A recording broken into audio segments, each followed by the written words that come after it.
2 small bedrooms, and a bathroom. The master bedroom was at the very back of the house. It had this tiny bathroom, and right beyond that was this weird, poorly integrated extension. The landlord had obviously tacked it on years later. The main house had these sort of dark hardwood floors, but the moment that you stepped into the extension, it switched into these ugly, cold blue and white checkered tiles. That sudden change in the floor always felt jarring and out of place, even before everything started happening. The first weird thing that happened was on a Saturday morning around 9 o'clock. We were both lying in bed. The headboard of our bed sat straight against the wall that shared a structure with the outdoor tool shed. And suddenly, we heard 3 loud, distinct knocks from inside of the wall. It was a solid wood and drywall, and the sound was incredibly close, not like someone hitting the exterior siding or anything. My girlfriend joked that it was a ghost and sort of rapped her knuckles against the wall 3 times. And the wall, it knocked back instantly. 3 times, same rhythm as hers. She sat up totally weirded out and tapped a quick 5 little beat pattern, and the wall copied it perfectly, beat for beat. I jumped in and tried a completely different scattered rhythm, and the wall mirrored it without missing a second. We both tried to convince ourselves that it had to be air pockets in the plumbing or the pipe vibrating against a stud or something, because the alternative felt way too crazy for us. But that wall, it didn't have any water lines running through it that I knew of. It was just a dead structural partition. After a few minutes, we stopped playing along and the noise stopped. A month later, I was home alone around 8 in the evening, and my girlfriend was out with some co-workers. I was sitting at my laptop in the spare bedroom that we used as an office. The house was dead quiet. Suddenly, I heard the heavy front door click open and swing shut. I heard footsteps crunch across the dining nook floorboards, walk up the step, and pace through the kitchen into the living room. Assuming that it was my girlfriend coming home early, I called out, "Hey, you're back quick." Nobody answered. I thought that she was just exhausted or maybe on her phone, so I didn't get up. The footsteps kept coming, moving out of the living room, down the short hallway, and stopping dead right outside of my open office door. Then, all of a sudden, right next to my ear, close enough that I felt a tiny shift in the air, I heard a man growling at me.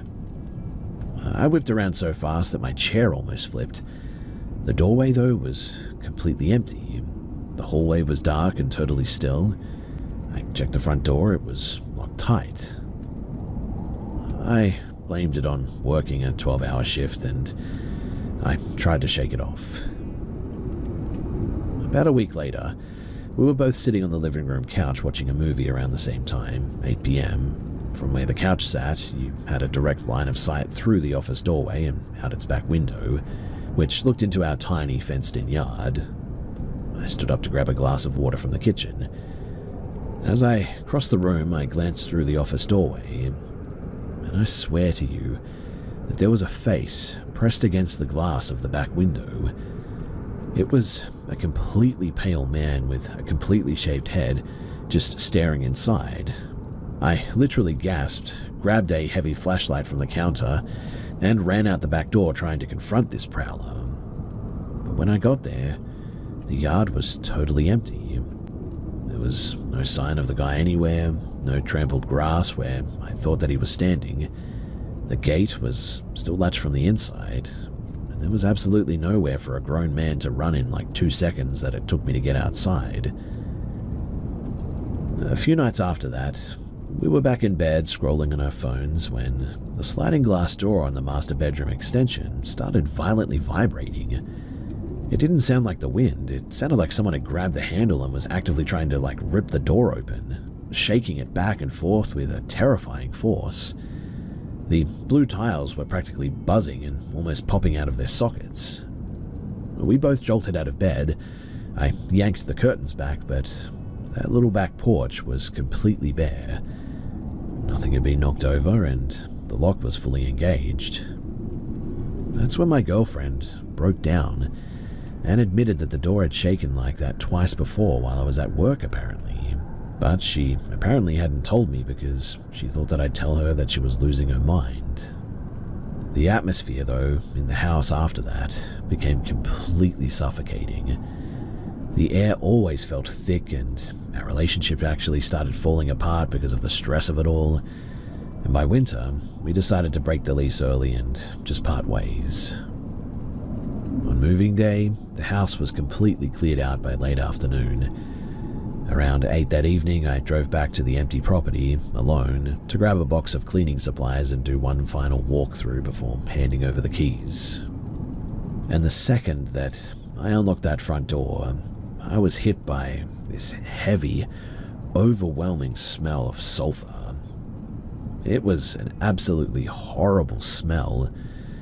I checked everywhere in that place too to try and figure out where that smell was coming from. The fridge was unplugged, the stove was cold, the house had been totally vacant for like 24 hours at least, and I couldn't find a source for it. My skin instantly went entirely cold though, and I ran through the empty rooms, threw the cleaning supplies into a plastic bin, and I rushed out of there back to the front entry. Now, right next to the front door, there was this sort of tall, narrow privacy window thing, and as I reached for the doorknob to leave, I looked through that glass. And I kid you not, there was a solid pitch-black silhouette of a person standing right on that front step, just inches from the glass, completely blocking the streetlights behind it, and it didn't move, it was just standing there, waiting. I didn't open the door to check though. I practically threw myself out the side exit instead, sprinted to my truck, locked the doors, and tore out of that driveway. I never went back to that place, and I literally mailed the keys to the property manager in the end. I eventually looked at the real estate listing a few months later and saw that apparently some new tenants had moved in. I really hope that they're doing okay in there because there is something wrong with that place, and I'm just really glad that I got out when I did.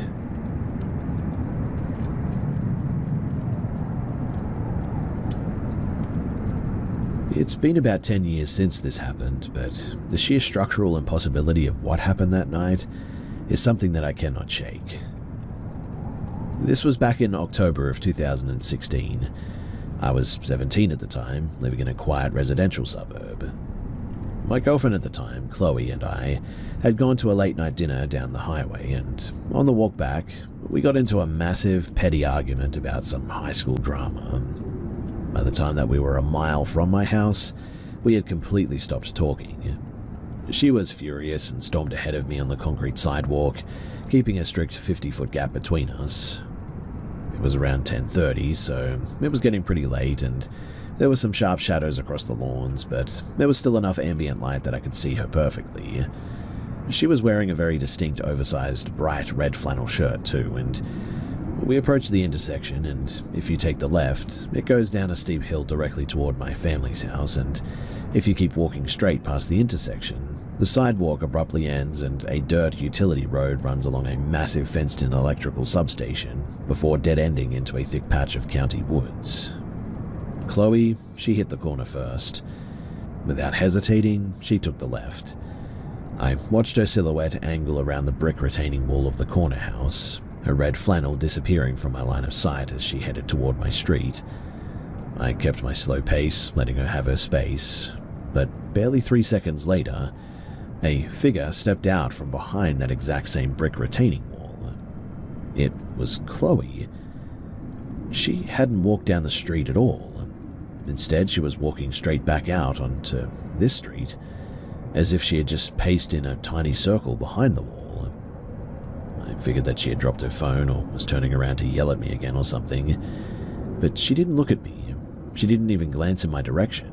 She just kept a steady uniform stride, walking right past me on the opposite side of the sidewalk.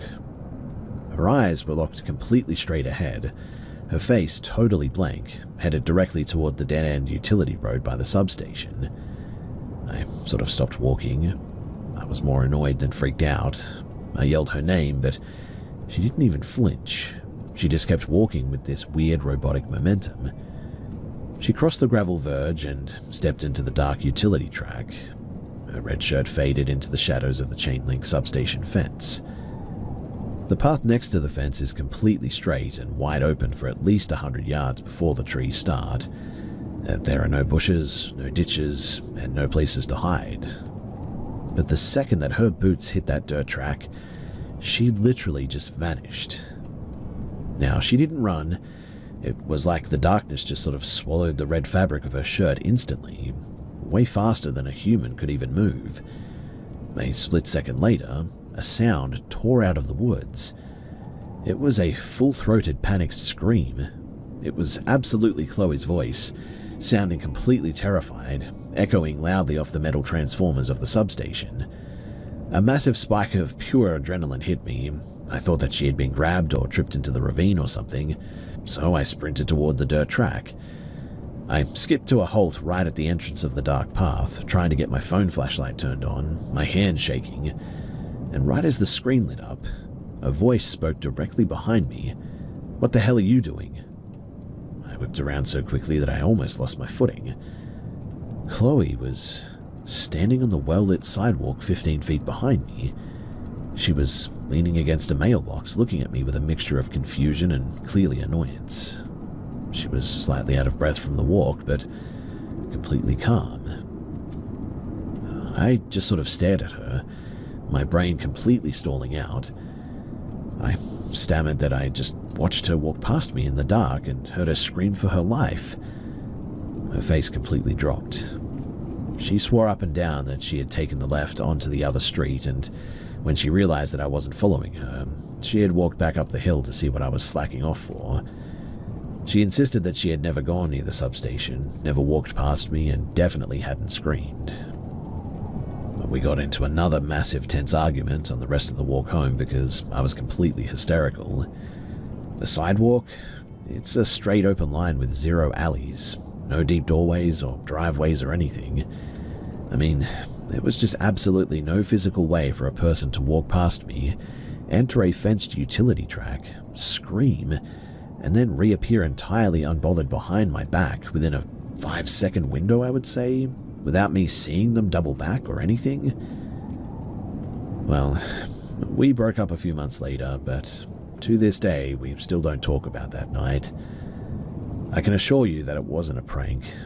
The sheer terror in that voice that I heard inside those trees was real. But the girl who owned that voice, well, she was standing right under a streetlight behind me. I don't know if it was a trick of the low light or some bizarre glitch in my own head or in the Matrix or whatever, but I watched a person duplicate and walk into the dark, and I've never gone near those woods since then.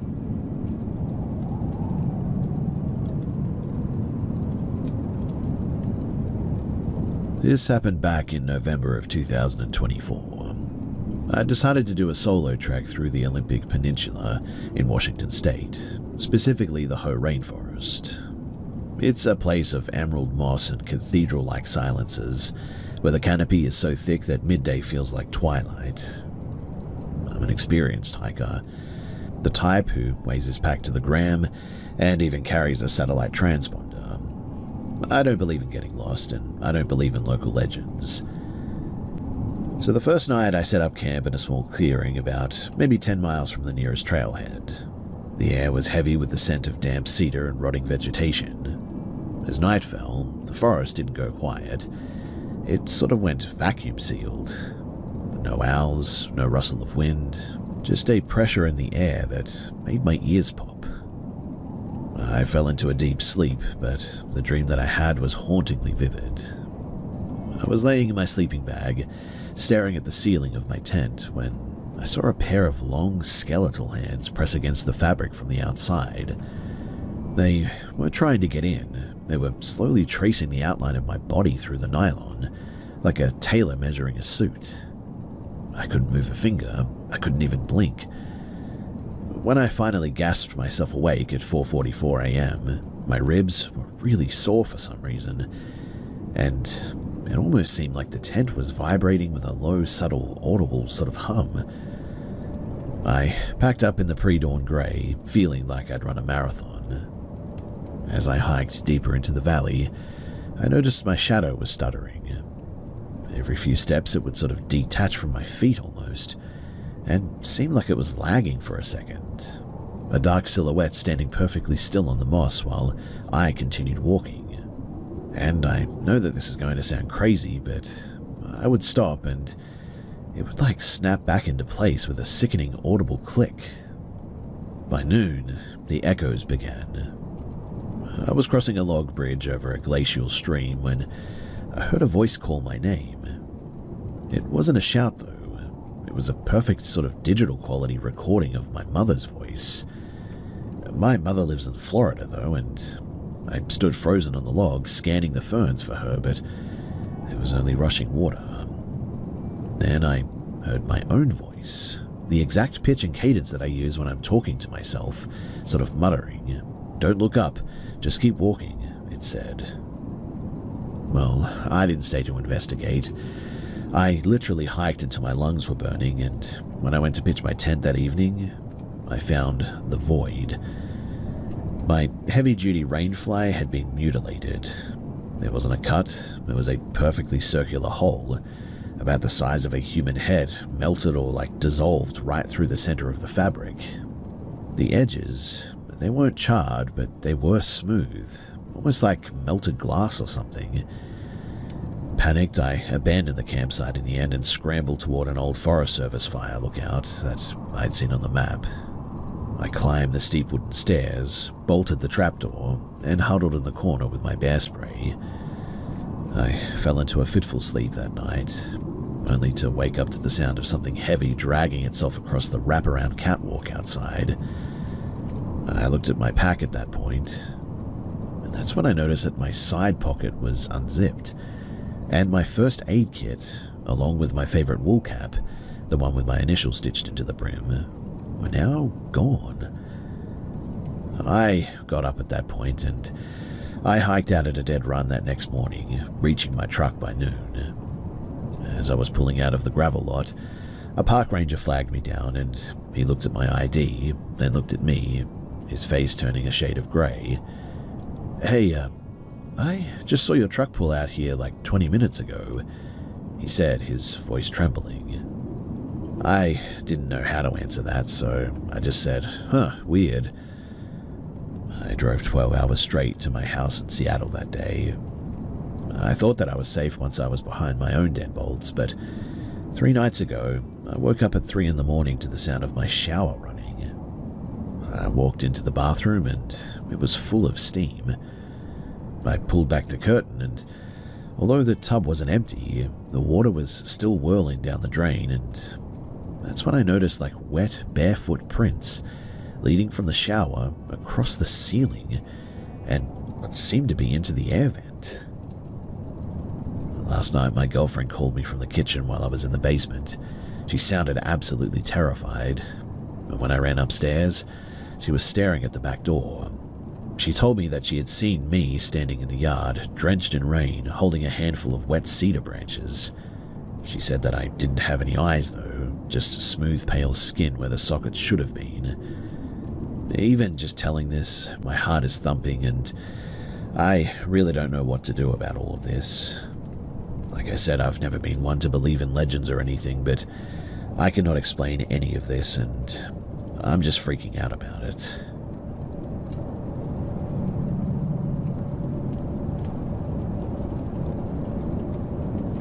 The gate at the logistics yards that I work at has a timestamp error that still hasn't been corrected. According to the digital log, my supervisor's truck exited the facility at 11:42, but the CCTV footage from the perimeter fence clearly shows the vehicle idling in the terminal lane until nearly midnight. I wasn't supposed to be on the yard that late.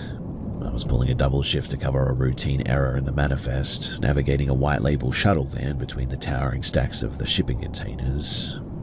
My younger cousin was with me. He'd been hitching a ride back to the main transit hub because his own car had been towed from the employee lot earlier that shift. The logistics yards at night is a grid of dead zones, really. The lights there create a harsh island of like orange glare separated by canyons of total shadow. We were idling near the Sector 4 Transformers housing, waiting for a digital gate release that was taking too long to sync. That's when the proximity sensor on the shuttle started chirping. It wasn't a malfunction too, because on the rearview monitor, a man was standing about 15 feet behind the van. He wasn't wearing a high-vis vest or a hard hat or anything. He was dressed in a dark, oversized utility jacket that looked really heavy, like it was weighed down with equipment maybe. "Is that security?" my cousin asked, leaning over the center console. I didn't answer because I was looking at the man's hands. He wasn't approaching the driver's side window to ask for credentials, that much was clear. He was standing perfectly centered with the rear bumper, holding a tablet-sized device, is what I could make out at least, at chest height. The screen was facing us, a bright, glowing rectangle in the dark. I put the shuttle in gear and rolled forward maybe 10 feet to see if he was just crossing the lane. The man didn't cross. He mirrored the move instantly, maintaining the exact distance, the glowing screen ever wavering from our position. What made the hair on my neck stand up wasn't the tracking too, it was the audio feed. You see, the shuttle's internal comm system, usually reserved for dispatch, suddenly crackled to life with a burst of static. Then a voice came through it. It wasn't my supervisor. It seemed to be the man behind us. He was talking into whatever device he was holding, describing our movements in a flat clinical tone. Vehicle stagnant. Subject A looking at the monitor. Subject B shifting in the seat. Initiating secondary sync. Something like that anyway. He wasn't talking to us. He was documenting us like we were cargo. His face, caught in the glow of the shuttle's brake lights, was fixed in a wide, frozen grimace. Not a smile of friendliness, but a muscular sort of contraction that looked almost painful. I tried to radio dispatch for the gate release, but my handheld just gave back a network denied tone. I checked my personal phone, and the battery was now at 0%, despite it being plugged into the dash charger just moments ago. The charger light was green, but the device was a brick now. "We're going through the service corridor," I whispered. I took a hard left into a narrow passage between two refrigerator containers. I didn't use my indicators, I just moved. And in the side mirror, I saw him break into a jog. He wasn't running like a person trying to catch a ride. He was running with the tablet held perfectly steady, his eyes locked on the shuttle's rear plate. We reached the automated wait station, a busier area where a few independent haulers were idling their rigs. I pulled the shuttle directly behind a massive freight truck, effectively sandwiching us between the semi and the man. I told my cousin to stay in the van, and I walked toward the wait station office. I looked back once. The man was standing at the mouth of the service corridor, still holding that device up. He wasn't hiding, mind you. He was just standing there, waiting. Inside the office, I found the night clerk, and I told him that there was an unauthorized person in Sector 4. The clerk pulled up the live feed for that corridor. We watched the screen for 3 minutes. The lane was empty. "Nobody there, man. Probably just a shadow from the cranes or something," the clerk said, turning back to his paperwork quickly. I went back to the shuttle. My cousin was shaking. He pointed at the rear window. In the thin layer of industrial dust on the glass, something had drawn a perfect circle, 4 inches across with a dot in the center. It definitely was not there when we had started the shift, and when we finally got the gate to release and we drove out, I checked my phone again. It turned on instantly. It was at 94%. I don't take double shifts anymore, and I don't look at the rearview monitor when I'm idling in the dark anymore either. Because the last time that I checked the logs for that night, there was no record of any gate release at the wait station. In fact, according to the system, I never left Sector 4 at all.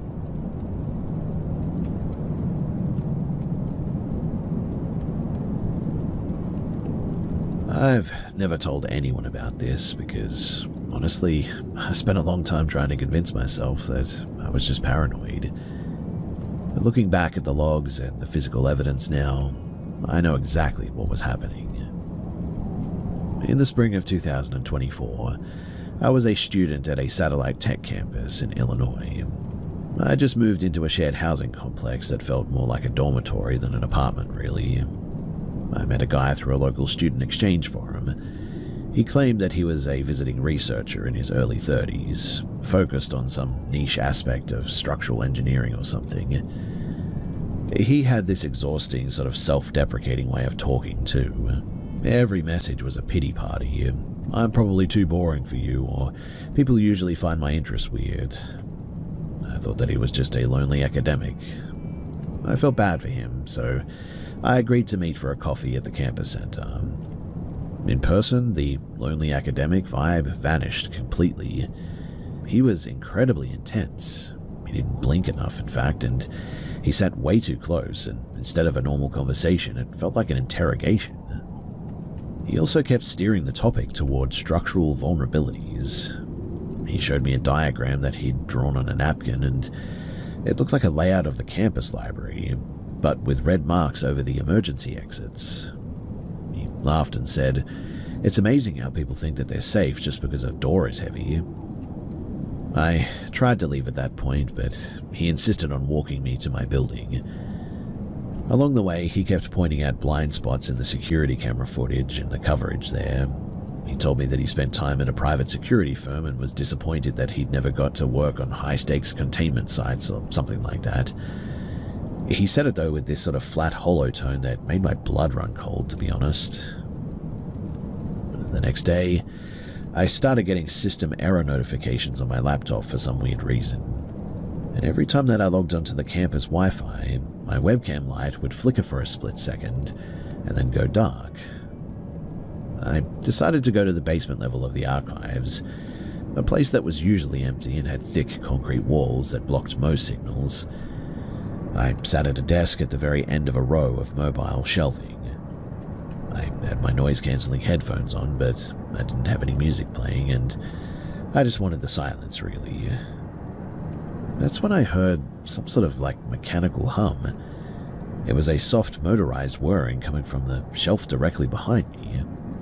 I turned around slowly, and he was standing there, leaning against the shelving unit. He was looking at a book. He was holding a small, high-end thermal imaging device, the kind used for, checking heat leaks in industrial pipes, I think. He was pointing it directly at the back of my head, too. I only know what it was because I looked it up later, but I froze and I didn't turn around fully. I watched his reflection in the glass of a fire extinguisher cabinet on the wall. He was watching the screen of the thermal cam, his face twisted into a look of absolute ecstatic concentration, I would say. Then he reached into his pocket and pulled out a heavy-duty industrial hole punch, the kind used for leather or thick plastic, I think. He held a small, clear piece of acrylic in his other hand. As I watched, he didn't say a word. He just started punching holes into the acrylic, one after another in a sort of violent pattern. But here's the detail that really made me lose it at the time. He reached out with a pair of long-nosed pliers and started picking up the tiny discarded circles of plastic. He was carefully placing them into his mouth. He would chew on them with a slow grinding motion, staring at the thermal image of my brain's heat signature, apparently, on his screen while he was doing it, and I could hear the plastic crunching between his teeth over the silence of the library. I didn't pack my bag. I stood up, and I left my laptop and my notes on the desk, and I just walked. I didn't run, but I walked toward the stairs. I knew that if I ran, that he would follow, and I reached the main floor, found a group of campus tour guides, and stayed with them until I could get the security officers. I moved out of that housing complex the next day, and when the campus police checked the archives, they found my laptop. And apparently, someone had used a heat source to melt part of it in the center of the screen, right where my face would have been reflecting. He wasn't a researcher, I'm pretty sure of that. In fact, the university had no record of him at all. I still get verification required pings on my phone at 3:15 in the morning sometimes, originating from unknown devices in my area. I had the tech guys check out my laptop, and yeah, apparently someone was sort of tracking me or something with some sort of method way above my pay grade, but they apparently fixed it and put security in, so I shouldn't have a problem anymore. But I don't go into that basement anymore, and I never, ever sit with my back to an open room if I can help it.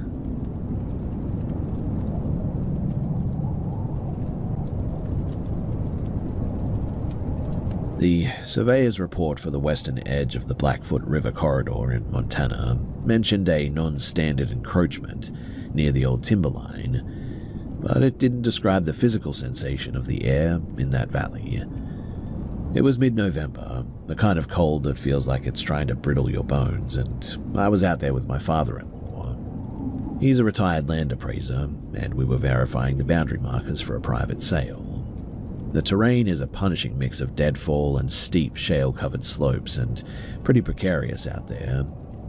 We'd been working in silence for 3 hours when the environment began to feel just wrong. It started with the absence of bird noise, which is common enough in the cold, I suppose, but then the wind did something that was, well, sort of impossible. I could see the tops of the pines swaying violently to the east, but where we were standing, the air was dead still, not a needle moving. It was like we were standing in a pocket of some sort. "Check the compass," my father-in-law said. He wasn't looking at me. He was looking at a thicket of stunted spruce about 40 feet away. The needle wasn't spinning. That's the movie trope, right? Instead, it was sort of dragging. It moved sluggishly as if the housing were filled with oil instead of air, sticking to the western heading no matter how I rotated the base. Suddenly, though, as I was looking at the spinning, I saw movement in the spruce. It wasn't a hunter. A person in that brush would have made sound for sure. This was almost a silent vertical shift. A man stepped out from behind the trunk of a tree, though, that was way too thin for him to have hidden behind it. He was wearing a heavy charcoal-colored overcoat, completely impractical for the Montana backcountry, and a pair of leather dress shoes that were polished to like mirror shine, despite the mud and the snow. He didn't have a backpack.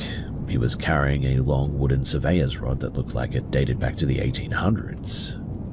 He didn't acknowledge us. He walked to the patch of bare dirt, planted the rod, and began performing a series of rapid rhythmic measurements, but he wasn't looking at the rod's increments. He was looking at us through a brass transit level as he held his eye with a trembling hand. "Afternoon," my father-in-law called out, his voice sounding flat and muffled in this stagnant air now. The man stopped. He didn't turn his head. He reached into his overcoat and pulled out a heavy cast-iron bell. It was exactly the kind that you would see at an old schoolhouse desk. He didn't ring it. He held it by the clapper and began to scrape on the rim of the bell with a jagged piece of flint. The sound was eerie, a high-pitched metallic shriek that set my teeth on edge. It wasn't a random noise, too. It was a sequence, long scrapes followed by short, aggressive stabs. As he scraped, he began to walk toward us, though. He didn't navigate the deadfall, he just stepped over waist-high logs with a stride that looked mechanically elongated almost, his legs moving in a way that didn't seem human. "Back to the truck," my father-in-law whispered, his hand gripping my shoulder hard enough to bruise it. We backed away, keeping our eyes on this guy. The man didn't follow us directly. He stayed parallel to us, moving through the dense brush with that same horrifying silent fluidness, the flint continuing to shriek against the iron bell the whole way. The timing mismatch happened as we reached the clearing where we had parked the Jeep. I looked at my watch. It was 2:14 p.m. I looked at the sky and the sun was touching the horizon. In the 15 minutes that it had taken us to walk back, we had lost nearly 3 hours of daylight, I think. We scrambled back into the Jeep, my father-in-law fumbling the keys, and for a second the engine wouldn't turn on. In the side mirror, I saw the man standing at the edge of the tree line. He wasn't scraping the bell anymore. He had set that on the ground, I think, and was stacking heavy river stones on top of it, faster than a person even should be able to move. He finished the pile and it came up to waist height just as the engine caught. As we tore down the Forest Service Road, I looked back, and when I did, the clearing was empty. No man, no stones, just the flat grey light of the Montana evening. When we got back to the house, my father-in-law went straight to the mudroom to take off his boots, and he stopped dead. He just said to me that we were never to speak of this to anyone, or even to each other, ever again. When we set our boots down, we then realized that the tread was gone. Not worn down, but literally filed flat. Both pairs of our rugged hiking boots had been perfectly smoothed out, which is really weird, right? Honestly, it was almost like somebody just sat them through a sander for a few hours and they were just glossy flat. We never filed a report. I mean, there's no box for anything like this, right? But every year on the anniversary of that trip, I often think about that day and I get a cold chill down my spine every time that I do.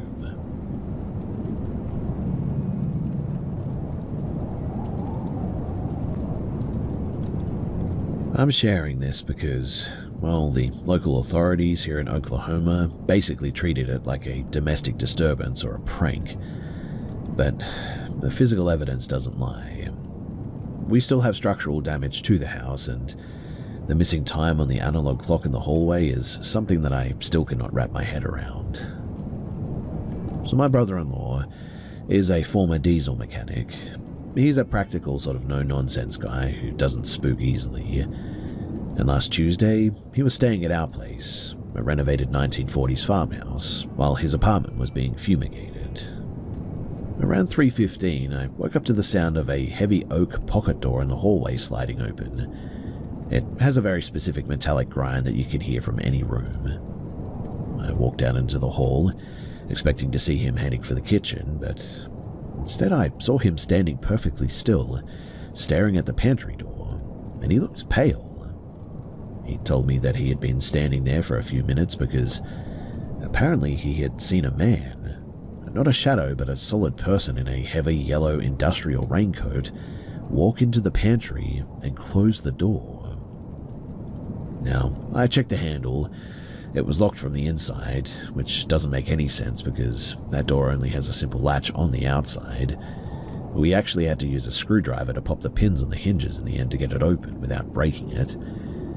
When the doors finally came away as well, the pantry was empty. There's no window in there, no crawl space access, but the shelves seemed to have been touched for sure, because everything, the cans, the jars, the boxes, had been turned so that the labels faced the back of the shelf. The next night, I stayed up a little bit spooked by that. I didn't sit in the dark. I turned on every light in the house, but I was awake. Around 3 in the morning, the house suddenly felt off a little bit. Hard to explain, but it just felt like I was being watched. Anyway, I went to the kitchen and I found our cat. He was backed into a corner, staring at the refrigerator. I realized then that the fridge had been moved. Not just shifted, but slid about 4 inches to the left. You could even see the dust outline. I tried to push it back, but it wouldn't budge. It felt like it was bolted to the floor all of a sudden. I checked the back door and it was dead bolted, but the brass was burning hot to touch for some reason. When I looked through the peephole, I didn't see the porch light. Instead, I saw what looked like a shifting, oily black mass pressed against the glass. I didn't think it was a person. It was more like a black fog that seemed to absorb the light from the yard almost. It moved with a slow, heavy rhythm, almost like it was breathing. Then I heard a sound coming from the basement. It wasn't a bang or a crash, but it was the sound of like metal on metal or something, like somebody was taking a pair of pliers to the copper pipes. I went down there to the basement with a heavy mag light. The air down there was absolutely freezing too, easily 20 degrees colder than the rest of the house. I checked the main water line and that's when my stomach dropped. The copper pipe hadn't been broken, but It definitely had been crimped. Every few inches, the metal had been pinched shut by something with incredible strength, leaving what looked like small serrated teeth marks in the pipe. As I stood there looking at this, wondering how the heck this even happened, I heard the front door, the one that I had double bolted, slowly clicking open and then slam shut. I ran back upstairs, but the house was silent. My wife and the dogs were still asleep, which was probably the most unsettling part, to be honest. Usually the dogs bark if a leaf hits the window, but they weren't asleep so deep that it looked like they were sedated almost. I tried to wake my wife, but she just mumbled something and wouldn't open her eyes. I didn't wait any longer. I carried the dogs to the car and got my wife out of the house. We then sat in the driveway with the engine running until the sun came up. From the car, I watched the upstairs windows that night. There was nobody in the rooms from what I could tell. When we finally went back the next morning to get our essentials, the house was quiet. The pipes in the basement, they were definitely still crimped, and the fridge was still shifted, but the detail that made us leave for good, that was in the kitchen. So on the hardwood floor, right where I had been standing when I noticed the fridge had moved, someone had driven dozens of silver industrial staples into the wood. They weren't in a random pattern. They formed a perfect one-for-one scale outline of my feet, it seemed. The last thing that I found, too, was a small yellow plastic button on the floor of the pantry. I didn't pick it up, though. I just left it there and I locked the door. We're staying with family now, and I checked my phone's GPS logs from that night, and the data is an absolute mess.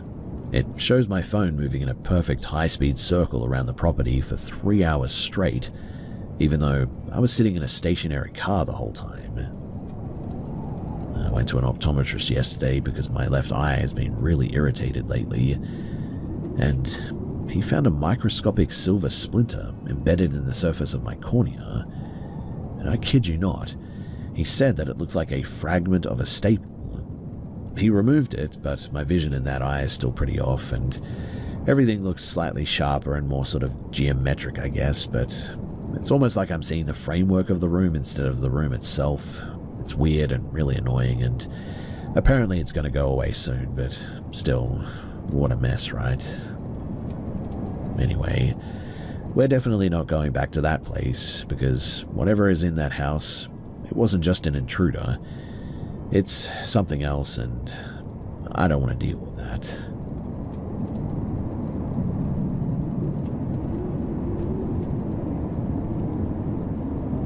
I've been trying to wrap my head around this for 6 months now, and I'm finally sharing this because I need to know if anyone with a background in acoustics or spatial geometry has encountered anything similar to this. So I'm a 28-year-old surveyor working out of Melbourne, and my entire job revolves around precise tracking, mapping, and reading terrain features. I don't believe in ghosts, and I have zero history of psychological issues. But what happened to my group in the Grampians last October completely shattered my understanding of, well, environmental baselines. 6 of us, myself, my partner, and 4 close friends, headed out for a routine 2-night trek. We picked an established backcountry clearing. It wasn't completely isolated. Another camping ground was pitched roughly 70 meters to our north, which gave the site a completely normal sort of recreational feel, I guess you could say. But we had our tents up by mid-afternoon, took some photos, and everything felt pretty good. The first indication that something was off came from Sarah. She's an experienced bushwalker, but early on she pointed toward a specific dense stand of stringy bark trees right on our eastern perimeter, and she kept insisting that the space looked hollow or vacant in a way that defied the natural layout of the forest. We laughed it off as overthinking, and we just started cooking. By 7:45, we were sitting around the fire pit. The transition happened in a span of a single second, too. So if you spend any time in the Australian bush, you become sort of desensitized to the baseline ambient noise there. Crickets, cicadas, canopy movement, distant bird calls. All of it was instantaneously gone. The silence wasn't just a lack of sound, too. It felt physical almost, like the pressure dropped over the clearing, exactly like the atmospheric weight right before a severe electrical storm, really. Sarah went completely rigid, though. She didn't turn her head, but her voice dropped to a dead flat whisper. "There's something tracking the southern boundary over there." We all froze. My partner tried to execute a slow, incremental glance out of the corner of his eye without shifting his torso. And that's when the disruptions began occurring simultaneously across 3 completely different vectors. So first, the audio tracking. The guy to my left whispered that he could hear a distinct rhythmic compression on the dry leaf litter. It wasn't random animal movements, is what I'm trying to say. It was keeping a static distance of maybe 12 meters from the firelight, moving in a perfect uniform circle around us. Second, there was a structural breach. My friend pointed a trembling hand at her dome tent. The rainfly was zipped completely shut from the outside, but we could see the nylon stretching outward from the interior. It looked exactly like a solid physical hand was pressing deliberately into the fabric from the inside, shifting around in the dark interior. But nobody had been near that tent for at least an hour now. Third, there was the biological reaction.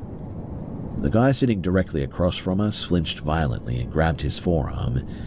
He later described it as feeling a sudden charge of high-voltage static electricity snapping against his sleeve. Eventually, when he pulled his cuff up under the firelight, there were 3 perfectly straight parallel cuts, and they were now weeping blood. His heavy canvas jacket was entirely unmarked, though, which was odd. Pure hyperventilating panic set in at this point. One of the girls was completely catatonic, staring into the embers, while another started crying. My partner gripped my hand so hard that his knuckles turned white, asking me if I could decipher the sounds coming from the dark. I couldn't hear explicit words, but the terror radiating from him proved that I wasn't just hearing things. I reached down to grab my keys out of my backpack at this point, and we didn't analyze anything else. 2 of us had our keys on us, so we made an immediate sort of non-verbal decision to just abandon the layout. We left the tents there, the gear, everything, the fire burning, we didn't care. We just threw everything on us into the 4-wheel drives and we cleared the logging track at high speed, hitting the nearest regional town only an hour later, which really should have taken us about an hour and a half, I would say. We returned the following morning under full daylight to salvage what was left of our equipment. The clearing was completely normal, though. The tents were untouched, our supplies were exactly where we left them, and there were 0 tracks or depressions in the damp clay that we could see. The camping party 70 meters away from us had already vanished. And look, you can argue group hysteria or environmental gas pockets all you want, but I know what we experienced that night, and it wasn't normal. Sarah, she completely refuses to camp anywhere bush heavy now, and she's the most rational person that I really know. Whatever was out there that night, it wasn't just gas pockets or animals or anything. It was something completely out of this world.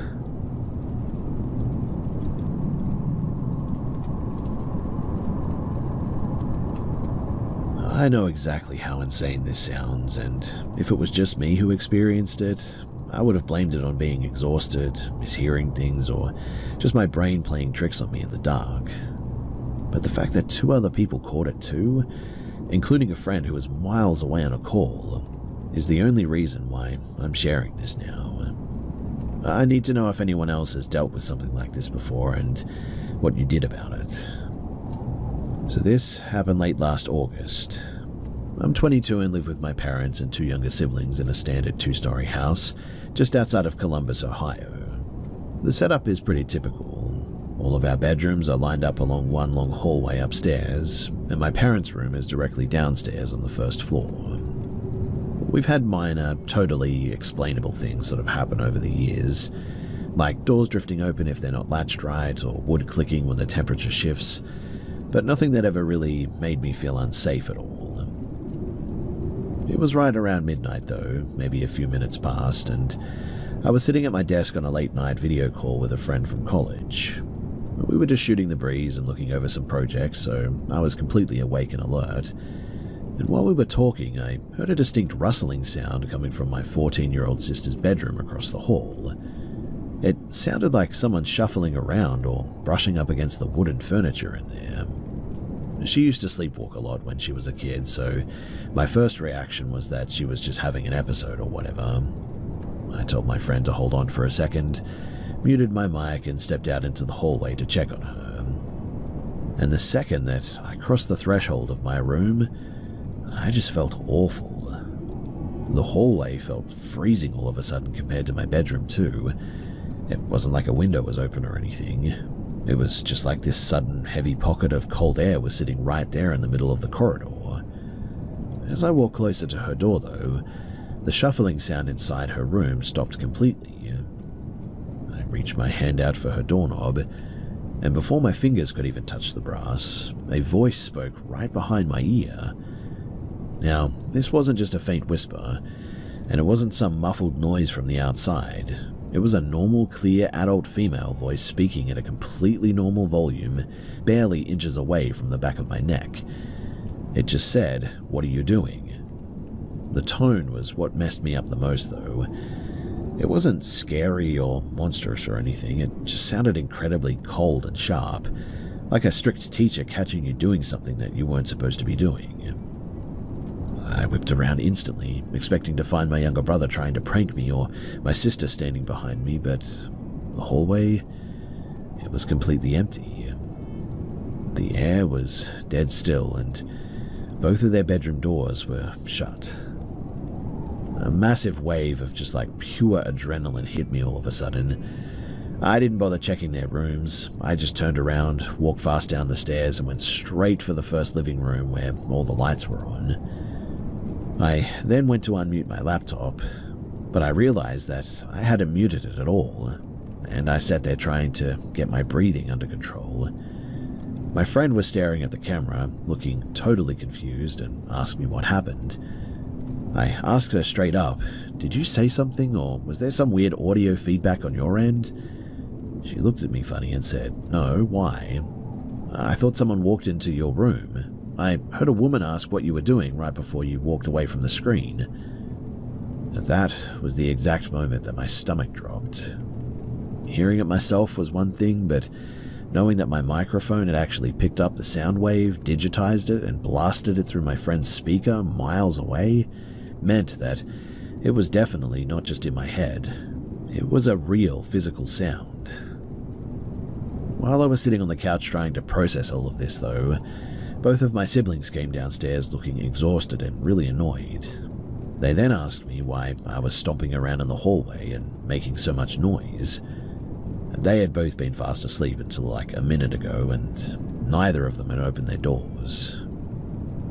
Right as they said that, though, my phone buzzed. It was a text from my mum, sent from her bedroom directly below the hallway. It just read, "Keep it down up there. People are trying to sleep." I was too freaked out to explain it over text, so I just replied with a quick joke saying that something weird just happened and that I'll tell her in the morning. She didn't text back, so I assumed she went right back to sleep. But the next morning at breakfast is when the pieces lined up in a way that really gives me chills just thinking about it. So my mum, she brought up the texting incident. She told me that she originally woke up at like 12:12 a.m. because she heard my footsteps pacing back and forth above her head, which is when she sent the text. She closed her eyes and was just starting to drift off again a few minutes later. She suddenly woke up because she felt a physical draft right against her face, like someone was leaning over the bed, breathing on her. Before she could even open her eyes or turn to my dad, apparently she heard a woman's voice whisper directly into her ear, "Help me."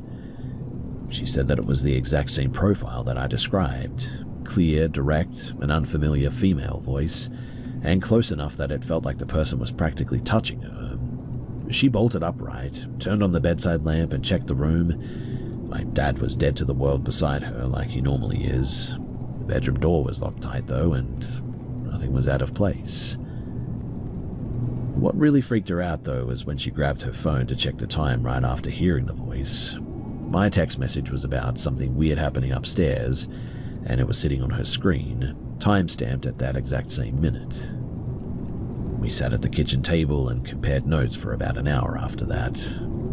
Two identical, clear female voices had manifested in two completely different parts of the house within a 3-minute window, specifically targeting the only two people who were awake at that time, while completely bypassing my siblings and my dad.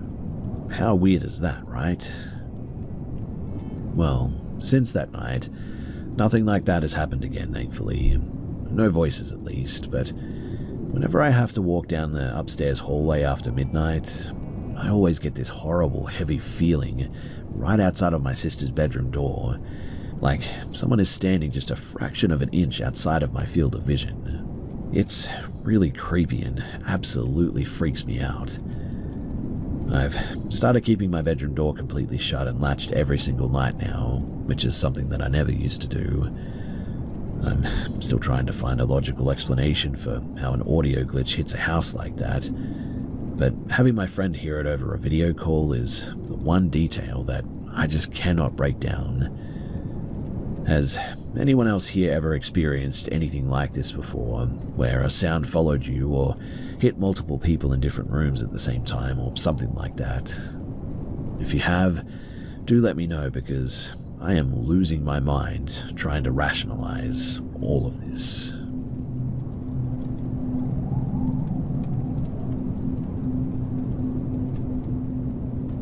I'm 24 now, out of college, and I still get a pit in my stomach whenever I think about the last night of that trip. So back in the fall of 2018, when I was 16 years old, I was a part of a high school leadership program. It wasn't a survival camp or anything crazy like that, just a 4-day backpacking trip through a state park up in the damp, heavily forested mountains of western Oregon. It was late October, meaning that the sun dropped like a stone by about 5 p.m, and the weather was absolutely miserable. Non-stop freezing rain and just mud everywhere. There were 8 of us kids, plus 2 instructors though, and on our final night, we set up camp in a clearing right on the edge of a dense pine forest. It felt completely cut off from everything. No cell service, no bars, nothing. About a quarter of a mile down a dirt trail from our tent, there was an old park utility building. It was one of those sort of concrete public restrooms that barely gets maintained, flickering fluorescent tubes, peeling paint and smelling like damp earth. I went down there alone right before we all turned in for the night, and by then it was pretty much pitch black, and the only light was the beam from my headlamp and the dull yellow glow humming inside of the restroom. But I went in, washed my face at the sink, and was leaning over to dry off when the electrical hand dryer on the opposite wall slammed on by itself. I almost had a heart attack because it was so loud, but it wasn't one of those new sort of hypersensitive ones. It was just an old metal box with a mechanical button. I was standing about 10 feet away from it, just sort of staring at it, my heart doing a little bit of a flutter, trying to convince myself that a moth or maybe something had flown past the sensor. And after about 10 seconds, it cut out. The silence that followed felt incredibly heavy. I grabbed my pack to leave, and the second that I reached for the heavy wooden exit door, the handle started shaking. It wasn't a violent rattle, but sort of a firm, deliberate jiggling of the latch, like someone on the other side was trying to open it but couldn't get a grip. My first thought was that one of the guys from camp had followed me down to scare me or something, so I yanked the door open instantly to catch them in the act, but when I did, there was no one there. I looked down the trail and saw the faint bobbing beams of flashlights way up ahead near our campsite. I figured that they must have just knocked on the door and run off, but it left a really sour taste in my mouth. I clicked my headlamp onto high beam and I started walking back. The trail was pretty tight, flanked by open clearing on my right and thick black pines on my left. A couple of minutes into the walk, that primal instinct kicked in again, the absolute certainty that you're being watched. My neck got hot and my stomach dropped. Then, I heard something heavy break a branch in the tree line to my left. I stopped dead in my tracks. The sound stopped too. I took 4 quick steps forward. Whatever it was took 4 steps with me, keeping pace just 15 feet inside the dark brush. At that point, a massive spike of adrenaline suddenly hit me. I didn't run, but I started power walking as fast as my boots could move, and right as I hit the halfway mark back to camp, I heard this sort of low, wet whistling sound coming from the dark trees. It sort of sounded like air being forced through a narrow throat, not like a bear or a deer or a cougar or anything. I'd heard all of these before, but I kept my eyes locked straight ahead, and I didn't look back until I burst into the firelight of our camp. And when I got back, the mood was already completely ruined. Everyone was standing around looking really freaked out. While I was at the bathroom, apparently someone had gone through the site. Tent zippers were pulled wide open, sleeping bags were unrolled, and freeze-dried meals had been pulled out of packs and scattered all over the logs. Nothing was stolen, but they were just targeted and sort of messed with.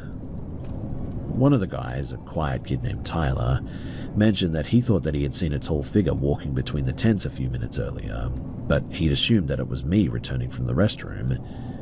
I assured him that it wasn't, though. We were too exhausted to hike out in the dark, so stoked the fire pretty big and tried to talk ourselves down. Eventually, we crawled into our tents. I was sharing a 2-person dome tent with Tyler that night.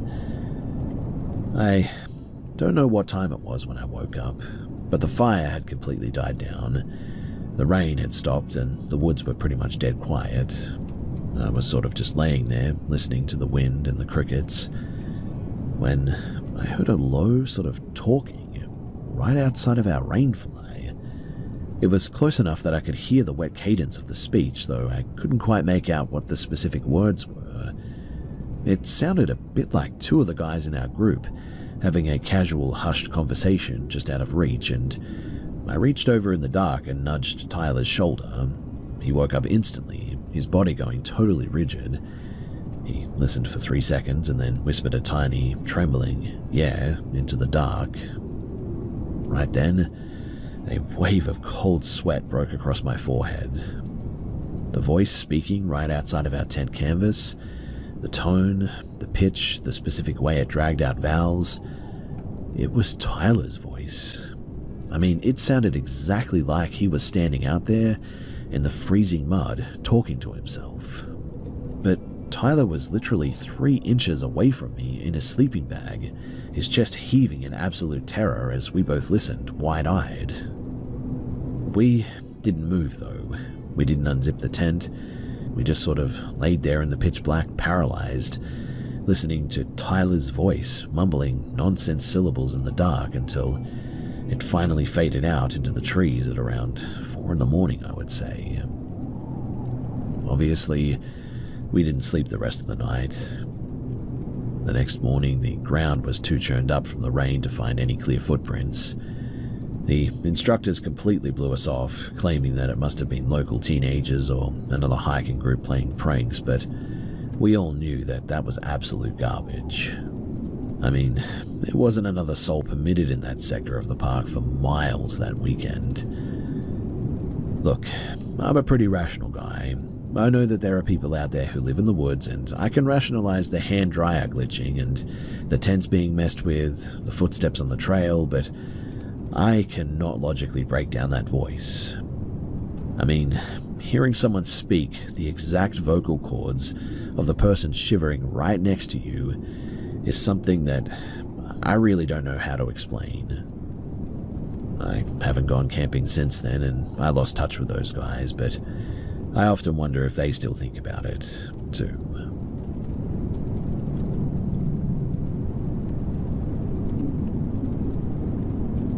I'm 26 and work as an assistant manager at a regional distribution center just outside of a small rural town in western Pennsylvania.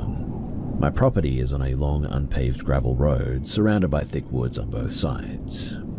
There are few neighbors, but the houses are spaced pretty far apart, so you don't get any random foot traffic or cars after dark here. It's the kind of place where it gets pitch black and incredibly quiet the second that the sun goes down. Because of my job, I work the late shift.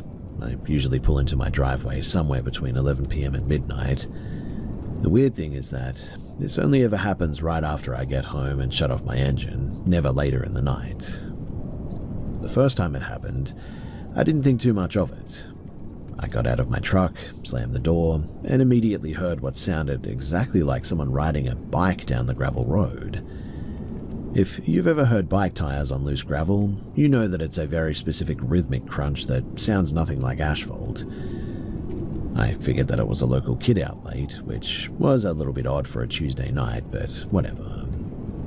But then, the sound didn't fade away. It passed right in front of my driveway, moving left to right. And about 10 seconds later, it sounded like it was passing by again. Same exact direction, same steady speed. It would start loud on the left, roll right past my mailbox, and fade out on the right, only to loop right back around to the start a few seconds later. There's no turnaround point anywhere near my property, though. You'd have to ride like a quarter of a mile down the road before you could even loop back.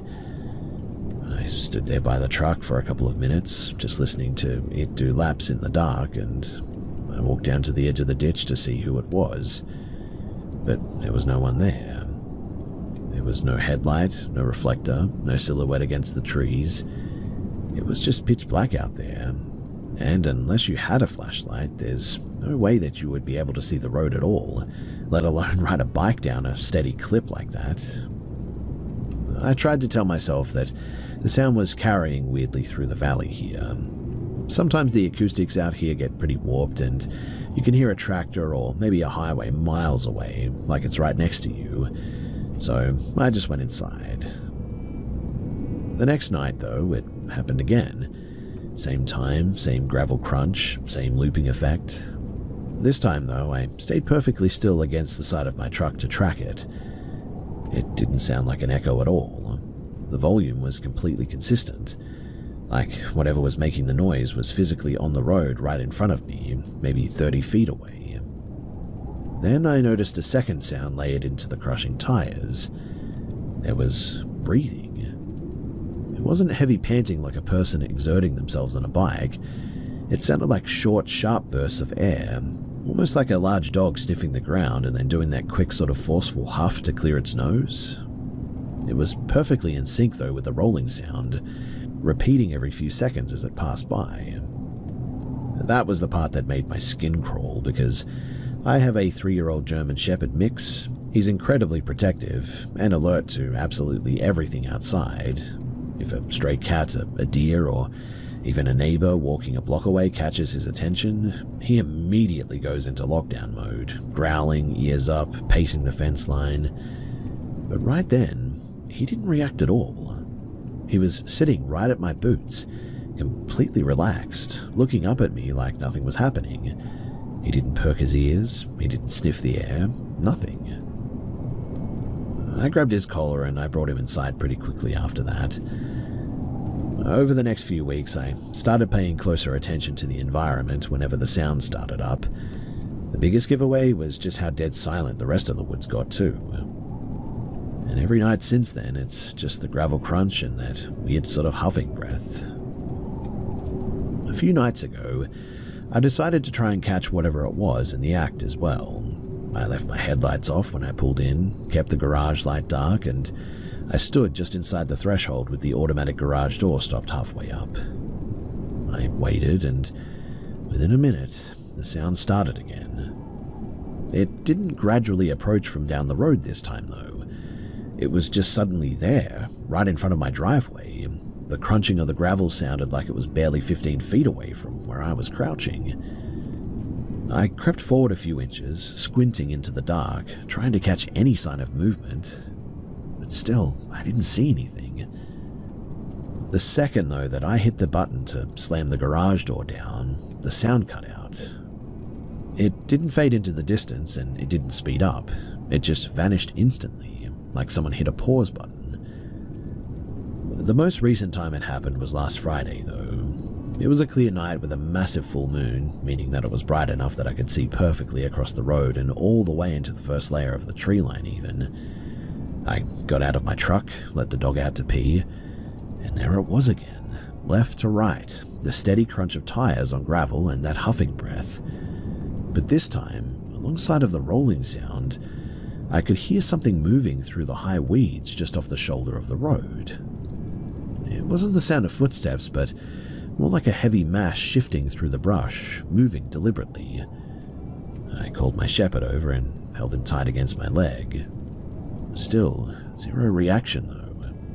He just wagged his tail and looked up at me, completely oblivious to the heavy rustling and the crunching happening right in his line of sight. If there was a real animal out there, like a bear, a coyote, or even a person really, his instincts would have blown up for sure. I stood there for about 20 seconds watching the empty moonlit road as the sound passed by again, before I lost my nerve, dragged the dog inside, and locked every deadbolt in the house. I've been racking my brain trying to find a normal explanation. Maybe it's a neighbor riding a night trail bike without lights for some bizarre reason, and the breathing is just an animal in the ditch that I've misidentified or something. But that still doesn't explain why I can't see a single thing, even under a bright full moon, and why the sound completely cuts out the moment that I shut the garage door, or why my dog doesn't react at all. I don't think that I'm dealing with a ghost or anything, but I do think that there's something incredibly wrong with how that sound behaves. I'm definitely not going to walk down the road at midnight to investigate or anything. At this point, the second that I hear that gravel start to crunch, I just get inside and I close the blinds.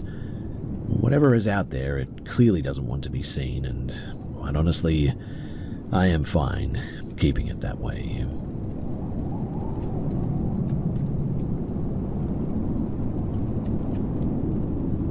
I keep running the whole thing over and over again in my head, trying to find a normal explanation that actually makes sense. My husband, our 8-year-old daughter, and I were spending the weekend up near the Delaware Water Gap in northern New Jersey. Around 4:30 in the afternoon, we decided to take a quick walk down one of the river trails. It's a semi-wooded public area, pretty popular during the summer, but since it was late spring and getting closer to the evening, the trail felt completely isolated. Everything was pretty normal too, until we hit a long straight stretch of dirt path that runs right alongside the riverbank. For absolutely no reason at all, the woods just went dead quiet. It was really sudden too, a noticeable drop in the sound. No birds, no wind in the trees, no insects buzzing. The only thing that you could hear was the flat rush of the river water. I was just starting to feel a little bit uneasy when my daughter stopped walking and pointed across the river. She said, "Look, Mum, that dog is swimming." My husband and I looked over, and there was definitely a large shape in the water, pulling itself up onto the muddy opposite bank. At first glance, I figured it was just a stray German shepherd, or maybe a big husky mix that had escaped from one of the properties nearby. But once it got completely out of the water and stood up on all fours, it didn't look like any normal dog that I'd ever seen. It was massive, way bigger than a standard pet, with incredibly long, lean legs and a patchy light grey coat that looked matted and really rough. It shook the water off its fur, turned its body toward us, and locked its eyes right onto our group. I don't mean it just glanced over because it heard us too. It completely zeroed in on us. It didn't blink, it didn't sniff the air, and it didn't shift its weight. It just stared across the water with this absolute intense focus. But my husband kind of let out a nervous chuckle and murmured, "Wow, what the heck is that thing?" But the laugh died in his throat pretty quickly. Our daughter, totally oblivious, started waving her arms at it like it was a friendly puppy at a park or something. By then, my adrenaline was already spiking. I've spent a lot of time outdoors, and wild animals, even feral dogs or coyotes, don't just stand out in the wide open like that, completely unafraid of 3 adults and a child screaming and waving. I told my husband then that we needed to start walking back immediately. As soon as we turned around and began moving down the trail, though, the thing started moving too. It didn't try to cross the river toward us.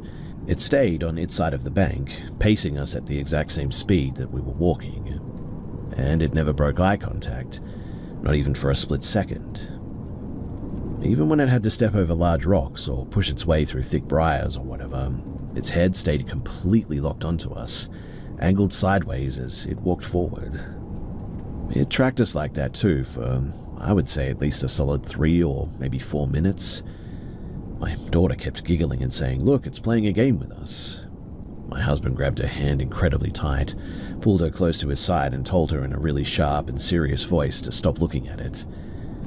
I tried to keep my face completely blank so I wouldn't terrify her, but I'd be lying if I didn't say that my heart was practically jumping out of my chest. It was just the most unnatural thing I've ever seen, just being hunted by this silent grey shape across 50 feet of water like that. Eventually, the trail took a sharp curve away from the river and cut deeper into the thick woods, breaking our line of sight. And the very second that the river was out of view, the normal wood noises flooded back in. Crickets started chirping again, birds were making noises, and the heavy feeling in the air just sort of, well, was gone. We walked double time back to our car, and we immediately drove home. We didn't talk about it much that night, just sort of collectively brushed it off as a really large and creepy feral dog, because we wanted to forget about it, I think. And that really should have been the end of it. But the next morning, I woke up early around 6 in the morning to grab a coffee and sit out the back porch before getting ready for work.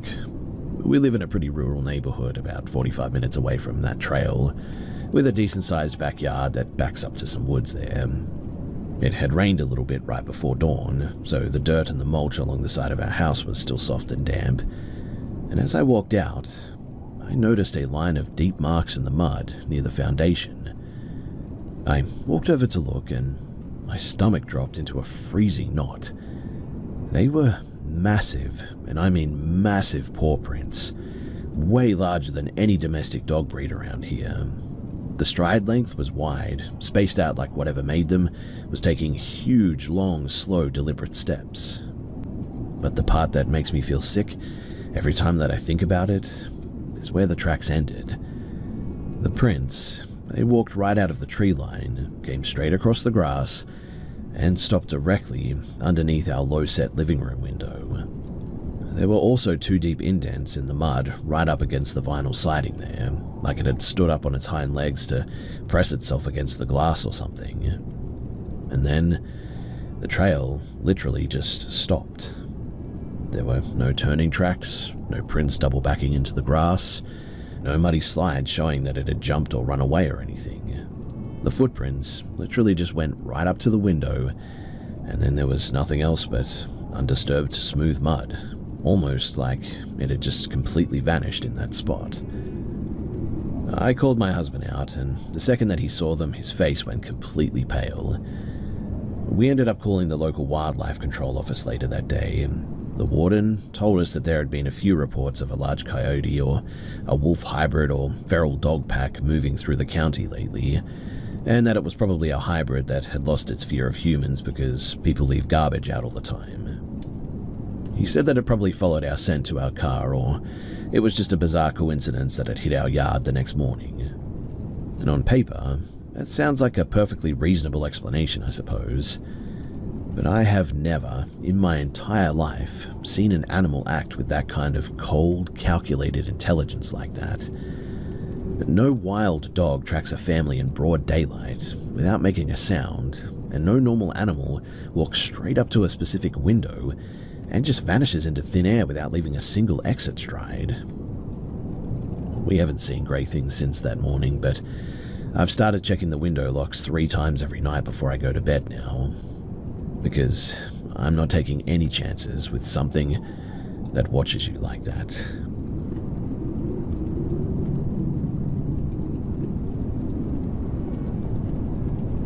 This actually happened just a few days ago, right around 3:30 in the afternoon.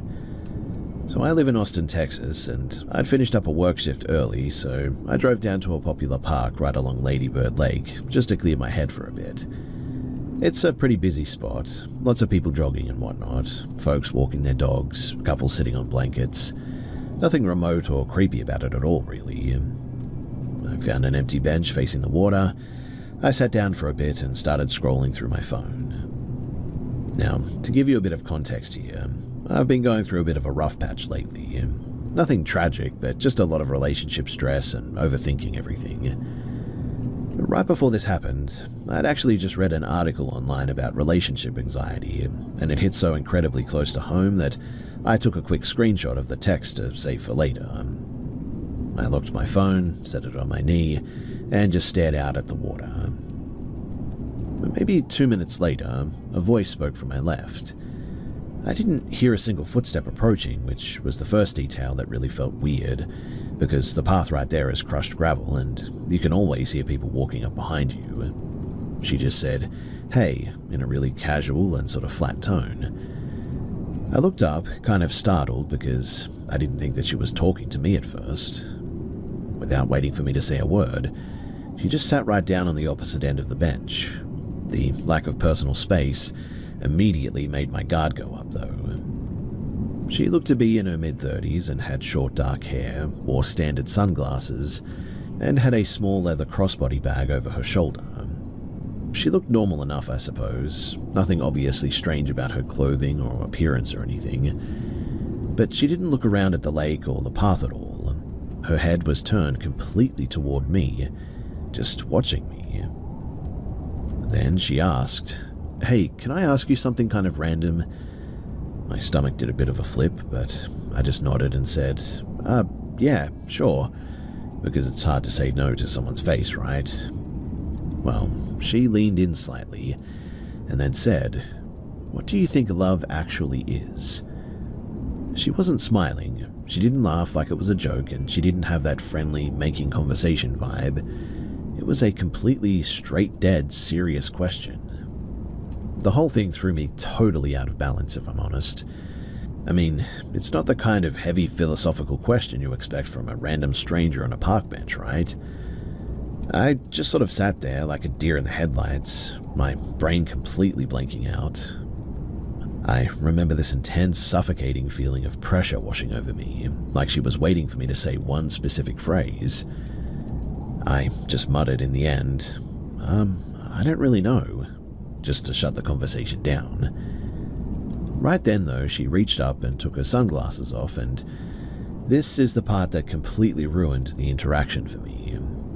Her eyes, they didn't quite line up properly. It wasn't an obvious extreme medical condition or anything, but just a sort of slight subtle misalignment that made making direct eye contact really uncomfortable.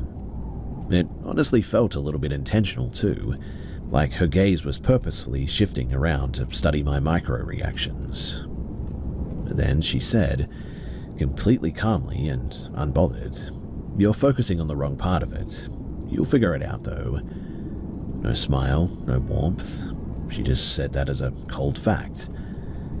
I then felt really weird about the whole situation and asked her, "What do you mean by that?" She ignored my question completely. She just slid her sunglasses back over her eyes, stood up from the bench and said, "You're not as alone as you think." Then she turned and walked off at a really brisk pace toward a dirt trail that cuts into a heavily wooded, shaded section of the park. The entire encounter couldn't have lasted more than 60 seconds.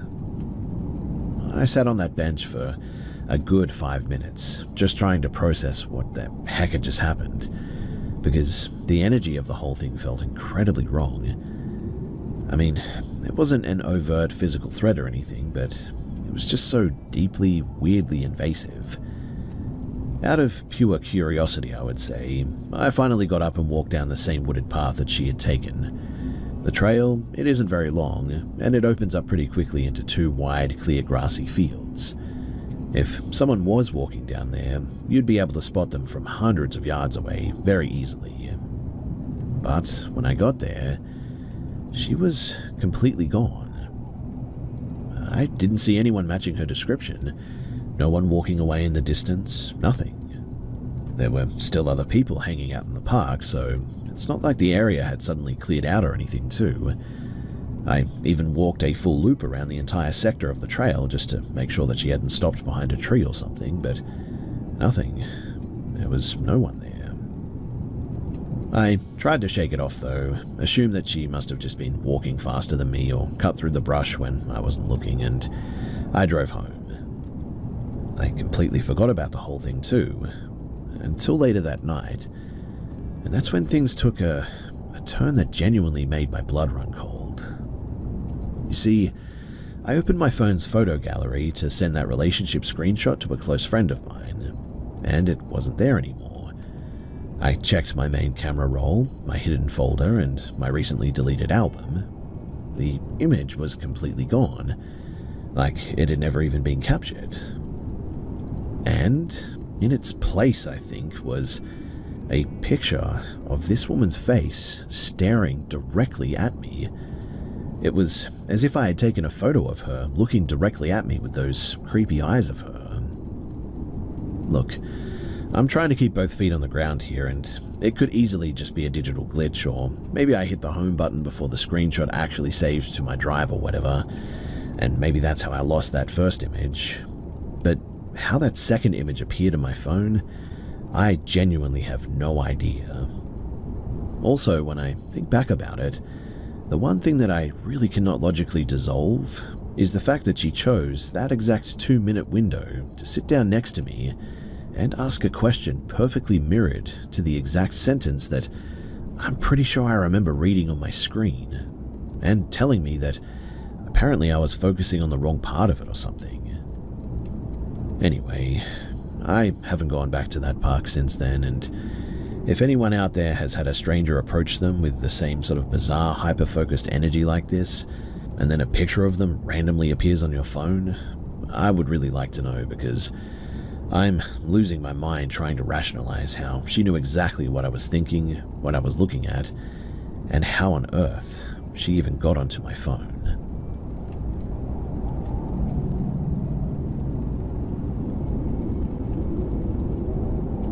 Right after things started opening up after COVID, my fiance and I moved into a townhouse just outside of Savannah, Georgia.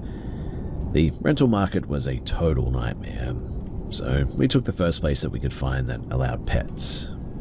It was an odd location, sandwiched directly between a small, historic local cemetery on the left side and a sluggish tidal river running right behind the back deck. At the time, we didn't care about the graveyard. We just assumed that it meant that the neighbors would be quiet for once. Before we signed the lease, though, I did 2 walkthroughs with our black lab.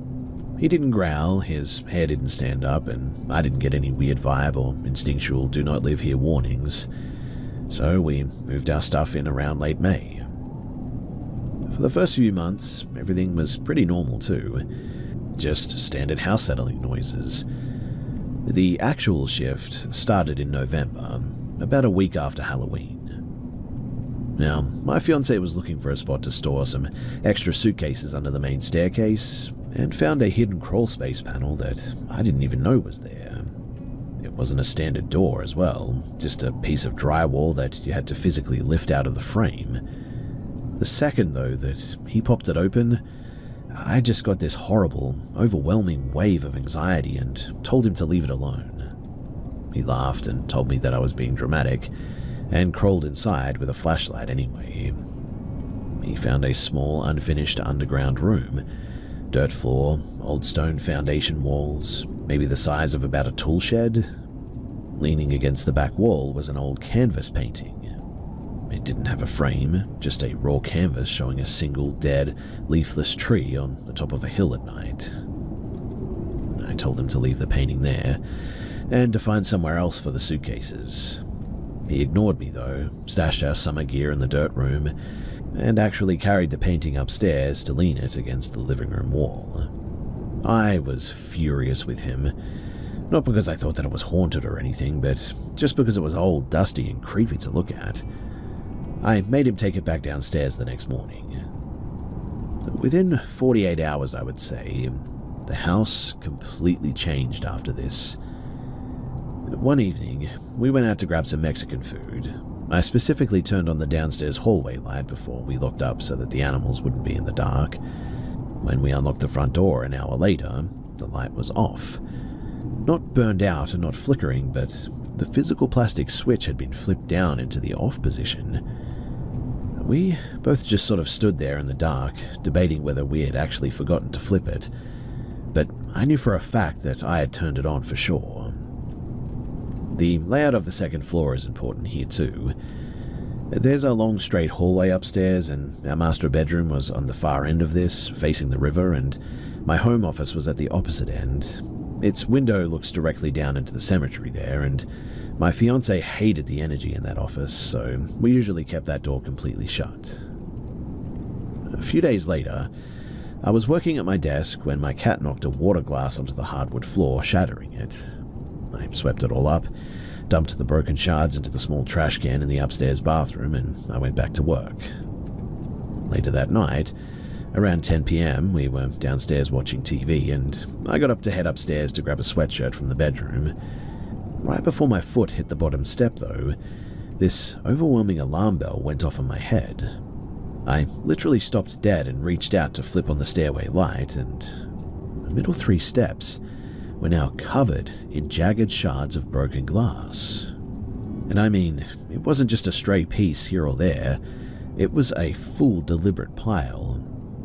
If I had walked up in the dark, I would have sliced my foot open for sure. I ran upstairs, checked the bathroom trash can, and the glass that I had swept up earlier was still inside. The bin hadn't tipped, and nobody had been upstairs all evening. There was no earthly way, though, for that glass to migrate down to the stairs on its own like that. After that, things got incredibly loud and visible too. We started seeing these tiny floating points of light drift across the living room ceiling at night. The cat would actually sit up, track them with his eyes, and even try to pounce on them. I tried to tell myself that it was just headlights reflecting from the road, but they moved in really erratic, closed patterns that didn't match any external light source. A week later, I watched a heavy-hanging plant decoration in the corner of the room swing so violently that it smacked the cat while he was sleeping underneath it. Mind you, the air in the house was dead still. No AC running, windows were locked, no fans on, and even if they were, this thing was swinging so hard that it still wouldn't have made sense. The bottom tassel moved like someone had walked up to it and yanked it with their hand. Then came the incident at 3:30 in the morning that finally broke my fiancé's skepticism. So we were fast asleep when a massive metallic crash echoed from our office down the hall. My fiancé grabbed his handgun, it was that loud, and we ran to the room. I had a heavy metal storage rack in there that we sort of kept our outdoor gear in at this point, and hanging from the top bar was a heavy-duty locking climbing carabiner holding about 15 pounds of ropes and harnesses. If you know anything about climbing gear, these carabiners require a deliberate manual twist and sort of push action to open them. They physically cannot slip off a bar, but the entire bundle was scattered across the floor. The carabiner was also wide open and completely unhooked. My fiancé was convinced that somebody was in the house. He did a full tactical sweep of every closet, the attic, and even ran out into the yard with a flashlight. While he was outside checking the perimeter, I was standing alone in our bedroom. Suddenly, 3 sharp, heavy knuckles slammed against the exterior bedroom wall. That wall is on the second story, completely smooth siding, hovering 20 feet over the riverbank, with zero balcony or ladder access at all. When my fiancé came back inside, I was shaking so hard that I couldn't even speak. That was the night, too, that he finally admitted that something was seriously wrong with this place. Next came the voices. We started hearing what sounded like 2 people having a low, intense conversation in the far corner of our bedroom late at night. It wasn't an ambient murmur or anything, though. It had the distinct rhythmic back-and-forth cadence of a man and a woman talking. We couldn't make out the specific words, but the structure of the conversation was clear as day. We checked the crawl space again, and we even had a contractor neighbor come over to check our shared walls for any weird plumbing or wiring echoes or anything. But in the end, He couldn't find anything. The only adjacent neighbor that we had was a sweet 80-year-old widow who lived completely alone, and honestly, I just don't think that she would have been even capable of doing that. Then, the physical toll started. I began suffering from horrific sleep paralysis almost every night. I'd wake up completely pinned to the mattress, unable to draw breath, trying to scream but only making a muffled choking sound. One night too, during one of those episodes, I managed to open my eyes and there was a pitch-black human-shaped shadow standing at the foot of our bed. Its limbs were completely out of proportion, way too long and thin, and it was slowly crawling up over our blankets, straight toward my face. Right then too, my fiancé jolted awake, screamed, and started violently throwing his arms out, trying to physically shove something off of the bottom of the bed. He described seeing the exact same elongated dark mass that I had seen. Comparing notes afterward was terrifying because it proved that it wasn't just a solo hallucination as I was thinking at the time. I started sleeping on the downstairs couch after that, but it really didn't fix anything. We still heard the conversations upstairs. The lights kept doing things that they shouldn't. I actually emailed a local church asking if someone could come out and bless the house, even though I don't believe in any of that stuff. They replied a couple of days later saying that they don't do home visitations unless you're a registered member of their parish, which was incredibly disheartening. That same week, though, while I was on a phone call with my mum describing how bad things had gotten, the light bulb in my office started violently flickering and popping until it blew out completely. And look, that may have just been a bulb problem or whatever, but still, after you've been through all of this, everything in that house seemed weird. By the end of it, everyone in the house was physically sick. The cat developed severe stress-induced urinary blockages that cost us thousands in vet bills. Our lab became totally lethargic, hiding under the kitchen table and refusing to go outside. My fiancé ended up in the ER for a sudden severe case of vertigo that left him unable to walk straight, and my own chronic health issues flared up worse than they had in at least a decade. We lasted just over a year before we broke the lease, packed up our stuff, and moved into a regular suburban apartment further inland. The absolute second, and I mean the second, that we crossed the threshold of the new place, everything stopped. No more voices, no more sleep paralysis, no more flying objects. The animals completely recovered within a month, and the cat hasn't had a single health issue since then. I've spent a lot of time trying to look at this all rationally. Mold, carbon monoxide, extreme sleep deprivation, or just a massive cluster of bad coincidences can do crazy things to your mind, I know that. We checked for all of that though. The meters at the time, they came back clean. We didn't have any mold issues that we could ever find. We had people come in and check all of this too. And as far as I can really tell, everything in that house was completely fine until that crawl space was opened, and that dead tree painting was brought into our living space. We're safe now, thankfully, but I will never, ever live near a river or a graveyard for as long as I live.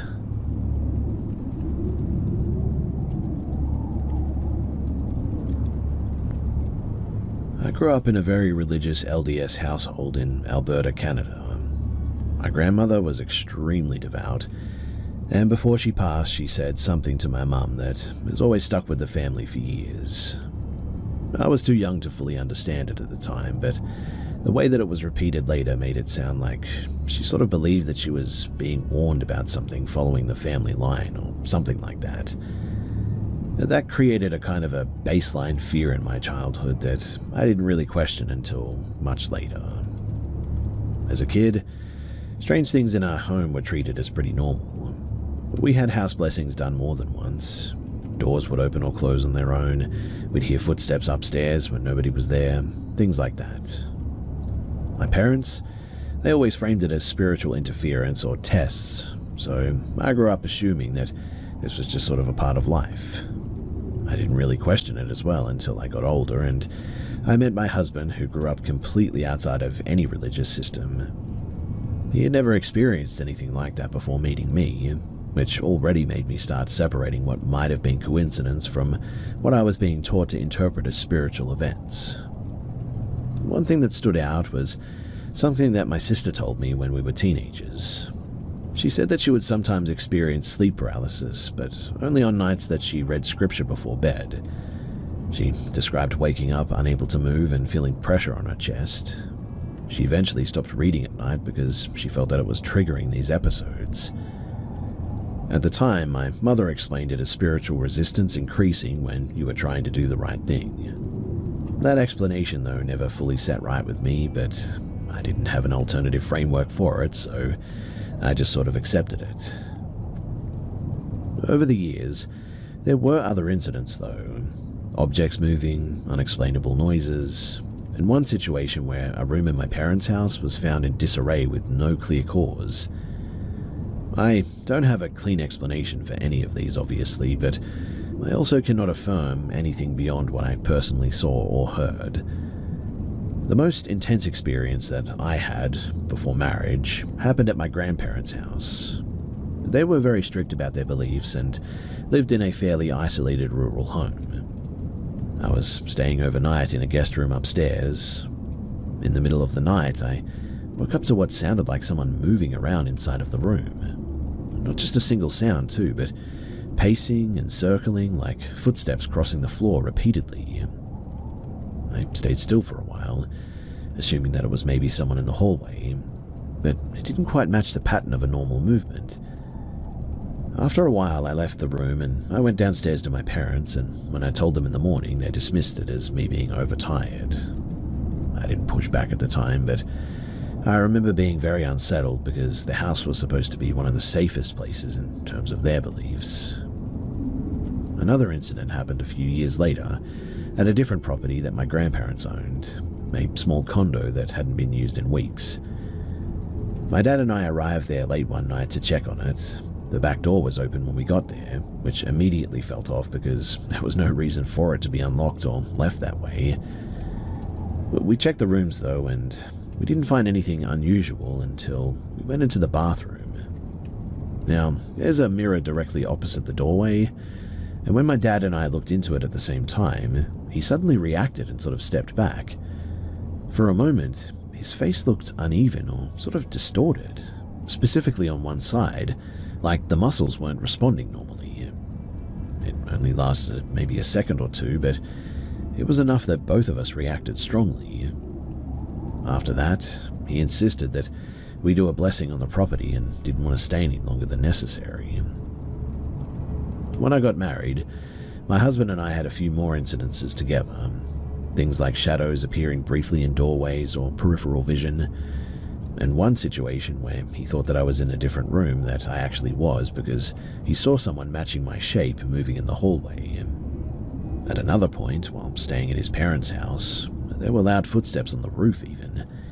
We went outside with his father and we couldn't find anything that could explain it. The next day, his parents mentioned hearing similar noises that same night, which made the situation more confusing because multiple people independently heard this. Things changed again when I became pregnant with my first child. Around that time, I started having very vivid and emotionally intense dreams. I wouldn't call them traditional nightmares at first, but they became more consistent and harder to distinguish from normal sleep. One night, I had a sequence of dreams where I repeatedly woke up in different locations from my past. In each one, I was in a familiar room from a previous house, and each time there was a dark, human-shaped figure present somewhere in that space. It wasn't chasing me or interacting directly, just present in a way that felt observant, I guess. I remember the repeated feeling of trying to wake up properly and then finding myself in another vision of a place that I had lived before. Eventually, though, I actually woke up in my own bedroom, but the transition felt abrupt and really disorienting. I was extremely distressed and had a strong physical reaction to this. My husband woke up because of how I was reacting, and It took a long time to fully calm down afterward. I avoided sleep for a while after that because I didn't want to experience anything similar again. Over time, something else that I noticed was that my perception of these events seemed to shift depending on how stressed or emotionally overwhelmed I was. There were periods where nothing unusual happened for months, and other periods where things felt more intense and harder to dismiss. At some point, my husband and I both left the church. After that transition, the frequency of those experiences significantly decreased. Now, I don't claim that there was a direct causal link, but what I can say is that I can report that the pattern as I experienced it was broken. More recently, though, I came across online discussions about religious rituals and interpretations of them, including baptisms for the dead.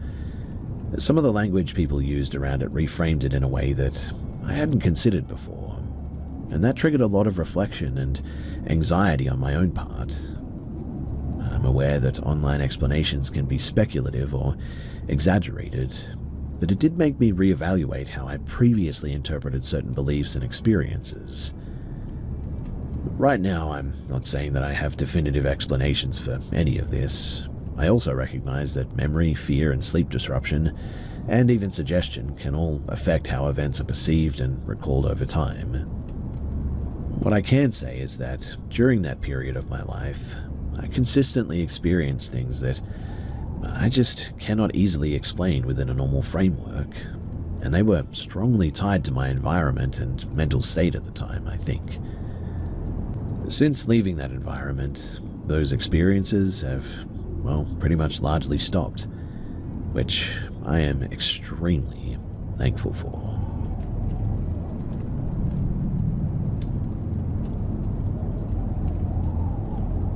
Whenever you bring up baby monitors, people immediately start lecturing you about radio bleed and cordless phones. And look, I get it. I'm a regular person. I understand how old tech works. But there is one specific detail about what happened in our rental that completely defies how radio waves actually behave in the physical world. This went down back in the winter of 2005. I was 9 years old at the time, living with my parents in a sprawling, drafty old rental house out in the suburbs of Grand Rapids, Michigan. My mum had just given birth to my little sister, which meant that the house was constantly echoing with the static hum of one of those old school safety first baby monitor things. It was the analog kind too. No video, no digital encryption, just a constant live audio feed broadcasting whatever was happening in the nursery straight to a plastic receiver boxer on the kitchen counter. Most nights, that little white box just put out a steady wall of white noise, occasionally picking up the sound of my sister shifting in her crib or the old radiator pipes clicking in the walls. One night, right around 10 o'clock, my dad and I were sitting at the kitchen table playing some cards. The house was completely quiet, when suddenly the monitor speaker stopped emitting its usual fuzz. The static cleared out perfectly, and this incredibly clear, close-range sound of a woman humming started coming through the speaker. It sounded like someone was leaning directly over the microphone, too. She was humming this low, rhythmic tune. Not a song that I'd ever heard before, just a heavy sort of melodic rise and fall. My dad figured the TV in the living room had been left on, so he walked out, checked it, and found the living room pitch black and the television completely off. When he came back into the kitchen, the humming was still coming through the speaker, perfectly steady. The layout of that house was long. The kitchen was at the very back, and my sister's nursery was all the way at the front of the house, down a 60-foot hallway. My dad, he picked up the receiver box, and my mum came out of her room, looking completely pale. They started walking down the long hallway together to check the crib, and I sort of trailed a few steps behind them. And here is the part that completely ruins the radio interference theory. As we physically walked closer to the nursery door, the audio coming out of the receiver box in my dad's hand began to lose volume. It didn't snap off or get garbled by static or anything. It faded out smoothly, exactly as if the person was backing away from the nursery monitor in direct response to our footsteps approaching the door. We also heard that voice coming from that room very faintly. By the exact second that my dad turned the brass knob and pushed the nursery door open, the speaker in his hand went dead silent, reverting right back to the regular fuzzy white noise. My sister was completely fine, dead to the world in her little swaddle. The room, though, and I'll never forget this, was absolutely freezing. But other than that, everything was totally in its place. My dad tried to rationalize it, saying the monitor must have picked up a cross signal from a neighbor's house or a passing truck CB radio. But the exact same thing started happening 2 or even 3 times a week.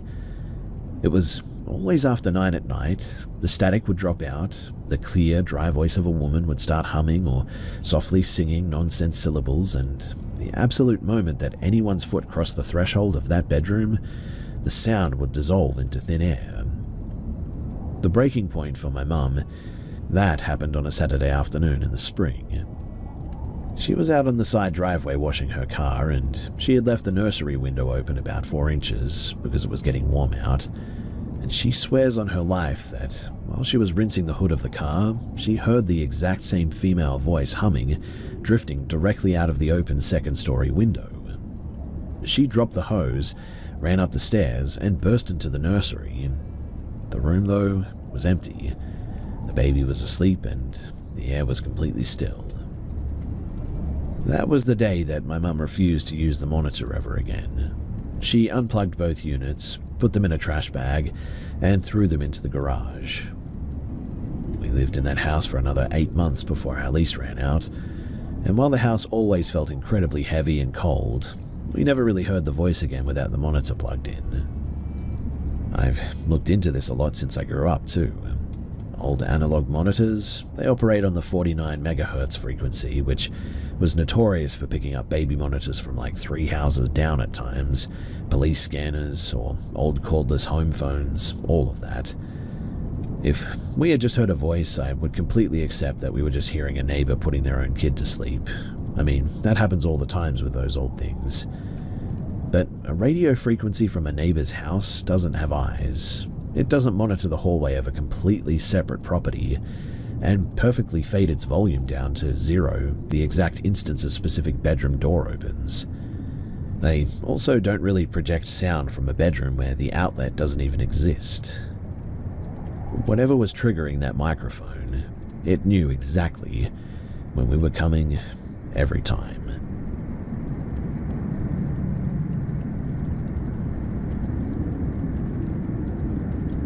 This only happened about a month ago in Dublin, Ireland, 2024. I was walking around my area and decided to head into the forest since I hadn't been there in a while. I've had encounters with things in these woods before, but it's a pretty rare occurrence. Everything was going smoothly, found some new paths I hadn't seen before in fact, and barely any people around. Eventually I got to a point where there was a fork in the path. I took the right side and eventually learned that that way was blocked by thorns and nettles a bit down the path. As I stopped and went to turn around and go the other way, I noticed about 8 feet in front of me, where I intended to end up, a man standing there. He had completely normal skin and a healthy body, important for the next part, and he had a sort of short and stocky build. He was just staring at me, and I froze for a second, but then figured he probably got startled by me the same way that he startled me. So I kept going to turn around, but when I got about 2 steps down the left path, I stopped. He was still standing there, except something was seriously off. He was now slumped over in an inhuman position, like his spine had moved up and snapped.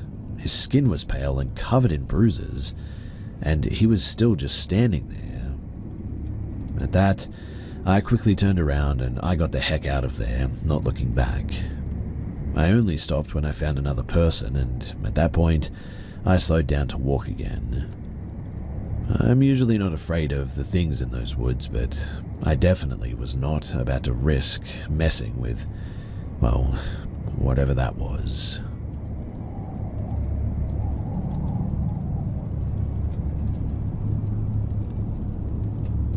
I can remember every single detail of this happening, even though I was only 7 years old.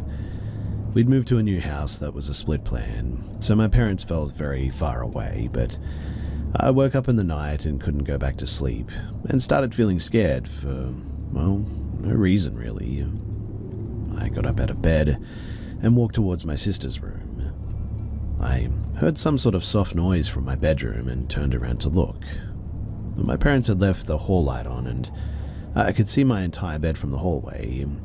As I watched, the top sheet of the bed slowly started to slide upwards towards the pillow, almost as if someone was making the bed in sort of slow motion. Then suddenly the sheets jerked down to the bottom of the bed, and then up over the pillow again, and down and then up very quickly. I could hear my heartbeat pounding in my ears, and I was so scared that I couldn't move. I wanted to call out to my sister, but I couldn't get her name out. I can see the light turquoise sheets. I can picture the way my pillow was laying. I can feel the air on my arm standing up. Every detail. Ultimately, even though I couldn't yell her name, I eventually managed to push out some sort of gargling wail of terror, and my sister, she came running out to the hallway. She told me that I'd probably imagined it. Older siblings, am I right? And to go back to bed. Instead, though, I crept into my parents' room and slept on the floor next to their bed. I also slept with my light on in my room for a long time after that.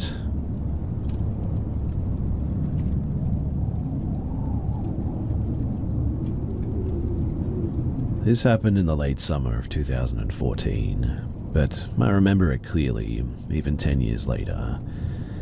In the fall of the previous year, I moved into an apartment with my boyfriend at the time. I was freshly 18 and he was 22. He was a socially inept groomer, but let's call him Mike. Mike was always emotionally distant and strange. We had many shared interests, but he refused to let me have friends, make new friends, or just go out and enjoy life in the city.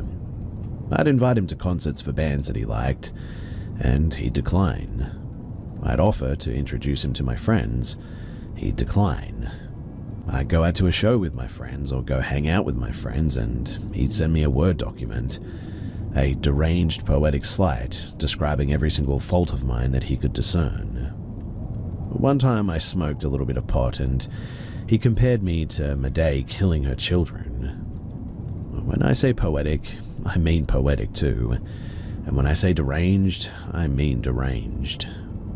Naturally, we broke up too. A friend of mine found him on a dating website, and, well, that was that. My parents helped me lug his stuff into a truck and took him and all of his stuff to his parents' house. Done deal. I kept the apartment, and I tried to settle back in. It was fine. I enjoyed my alone time and was free to have friends visit. Honestly, it seemed pretty ideal. Upon falling asleep on my second night alone, I was quickly woken up by a knock on my door, though. I checked the time, maybe 3 or 4 in the morning, and I mean, to heck with that, no thanks. So I tried to drift off again, but the knocking happened again, more rapidly, more aggressively. I kept ignoring it, though. I didn't have that many friends, and the friends that I did have wouldn't be hanging on my door at 3 a.m. And eventually, that banging stopped. I enjoyed my next few days. I went out with friends, I had some drinks, came home alone, and I went to sleep. 4 a.m. again, and there's that banging. But this time, also some rattling. When I heard that, I realized that the guy was clearly trying to open the door. Luckily, this building was old and disgusting. Landlord paint jobs, roaches, and no AC, but what it did have was 2 deadbolts and a door chain, so I felt more curious than scared, I suppose. I took a look through the peephole and I saw a blonde man. He didn't look like a junkie or a weirdo, but I also didn't recognize him. And no, it wasn't Mike. He was dark-haired and would have written a poem before he tried to break down a door, but feeling young, stupid, and for whatever reason, safe enough to sleep, I just go back and I fall asleep. But this keeps happening. Every single night I go to sleep. Every single night he would knock. He bangs and slams at the door. He jiggles the doorknob left and right. He yanks at the doorknob. He flies into the door with the weight of his entire body, but he never talks. And for some reason, I never called the cops too. I think I was in my ACAB era, I don't know, but it went on for about a week, but I do call my friend Pete eventually. Pete and I hung out for the day. Maybe a bit of context here too is that Pete, he looked like the sniper in Saving Private Ryan. Skinny, bony, oddly serious. Pete couldn't hurt a fly, but he had a weird ghoulish face that made it seem as though he could. So we waited, and waited. We plotted and we constructed a plan. Speaking in whispers, we waited into the night. 12, 1 o'clock, 2 o'clock, then 3. And sure enough, there was knocking at the door. Go time. Out the peephole, we see the blonde man. What a surprise, right? He continues to knock, smash and bang on the door. With the chain lock on, we undid the 2 deadbolts. The knocking paused. We flick open the doorknob and, with a knife in each of our hands, scream at him. We stab stupid IKEA kitchen knives through the gap. We yell, "We're going to kill you, come back here and we're going to cut you," and we swish the blades around like pirates who are only allowed to carry butter knives. The blonde man, he sort of stumbles back and jogs down the hall. Pete and I laugh it off, and to my surprise, the blonde man never returned. All it took was matching his crazy, I suppose, but I will never know why he targeted me, or why he was so insistent in getting into my apartment of all places. Though I can guess, I suppose, and my guess is that he may have been stalking me for some time, and when he noticed that Mike was gone, maybe he saw that as his chance. Again, I guess I'll never really know, but when I think back on it, it was kind of a crazy time for me, and honestly, I'm glad it's over.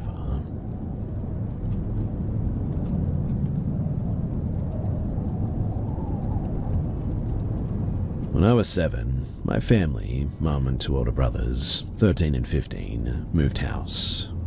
We moved to a street that was built on like old tram tracks from around the 1900s. The line of terrace properties themselves were fairly new, but when we moved in, they were only around 15 years old max. All of the properties have a rear garden that was divided by a meter-tall wooden fence. Each garden has a shared rear wall that is 7 foot tall and made of concrete. This wall separates the properties from the grounds of the local park. So as a kid, I kept myself pretty much entertained all the time. The age gap between my brothers and I at that age was enough to be left out of most things, and my parents were recently divorced. So, I would make up games and act out imaginary scenes. It was not uncommon to find me playing off by myself in the back garden. We had pet rabbits that lived in a hutch that was up against the back wall mentioned earlier. Being the curious child that I was, I used to like to sort of stand on the hutch and look over the wall into the park and people watch. I remember it being a warm night, and the sun was setting a bit later in the day. I don't remember the time exactly, but with the way the daylight plays in my memory, it must have been around 7 p.m. I was out in the garden, people watching from my rabbit hutch vantage point, when I had the sudden urge to look over my right shoulder. With the way my house is laid out, the kitchen is at the rear of the house. If I were to enter the house, I'd open and walk through that kitchen.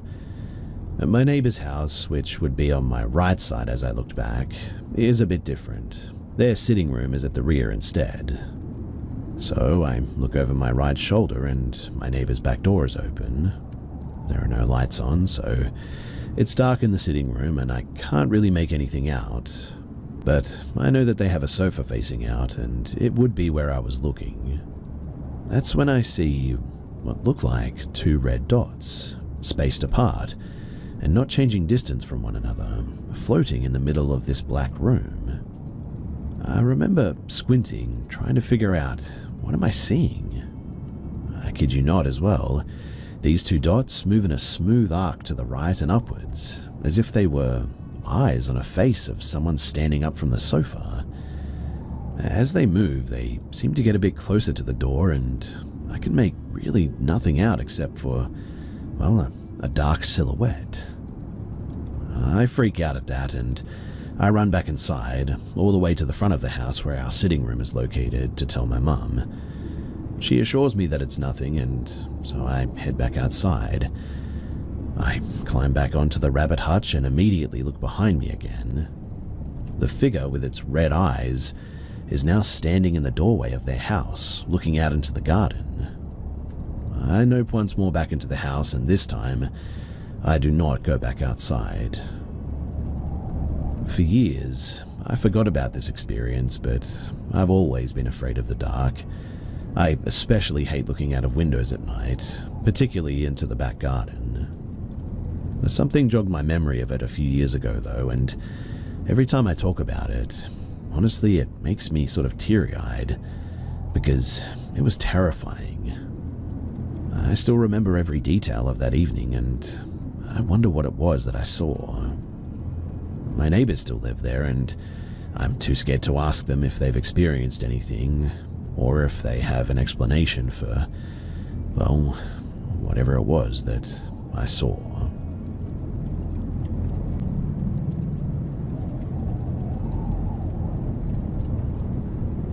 At first, I was always too scared to tell anyone this story, and then when I did tell people, they always laughed at me.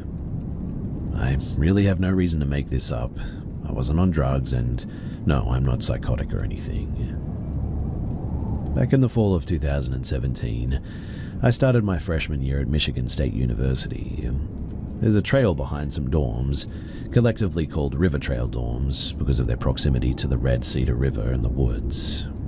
The trail is colloquially called the Rape Trail because you enter it through a gap in a fence, and it can be known for some unsavory activity at night. I had never heard of an assumed happening there while I was there. Mainly it was just where kids went to smoke some weed and cigarettes, really. Well, I had become friends with a couple of boys, and one day after dark, they decided to go to the trail and smoke some weed, and I joined. I never smoked with them as I got obviously interrupted, but nevertheless, I sincerely do not believe that marijuana has anything to do with this story. Anyway, the boys were doing their thing when a figure walked into the open gap into the gate. We were at least 50 feet from this gap and the only people on the trail. It was probably close to 10 p.m. and besides the moon, the only lighting came big parking lot lights close to the gate opening. At first, the boys I was with said that the figure resembled a Korean international student that they knew. I had never met him, so I relaxed a little, thinking everything was fine and this person was a friend. Well, they're calling out his name, but he never looks over at us, and he goes off the trail path into the sticks and leaves, but it doesn't make a sound. They're still calling for him, and I'm confused why he's acting so bizarre. I can sense the boys tensing up at this stage too. This is the only way that I can describe what happened next, but the boy morphed into a very tall, at least 7 feet, completely pitch black, featureless, clothless, not even human figure. It was human-shaped, I suppose, extremely skinny, but reflected no light and seemed almost two-dimensional. The figure looked at us dead on, though it was maybe 50 feet away. It moved toward us effortlessly in about 2 strides like it was floating. It came up to us almost head-on and still had no features, no eyes, no nose, no mouth, just all black. Then, when it was so close that I could almost touch it, it morphed into the international student, back down to a probably 5'6" human male. The boys were extremely apprehensive and feigned normalcy, but were probably just playing it cool. I asked him questions and he lit a cigarette, but I can't recall him speaking or answering anything, just sitting there, smoking. We eventually excused ourselves and pretty much ran back to our dorm. I was not the first person to speak. It was my friend who asked, "Did we just see Slender Man?" I said yes, and let's not talk about it anymore. The other kid was speechless and said nothing, and really, we never spoke about it ever again. Eventually, we all drifted apart within the semester, and I haven't spoken with them since 2018. I truly thought that this was the end, that I was going to die that night. To this day, I have never been more terrified too. It was to the point that I almost don't fear humans at all, and the only thing that makes me scared is paranormal stuff now. I don't go into the woods very much anymore too, only ever in broad daylight, and even then not so much. I have a deep respect for nature, and I know that the woods are just not my territory, especially at night. I still have no idea what you would categorize this as. I mean, I've called it a skinwalker, but I'm really not sure that that's accurate at all. Obviously, Slender Man isn't real, but minus the suit, it was kind of dead on, to be honest. I don't know. If people could provide more information, then I would like to learn more, and I can't be the only one who has ever seen something like this.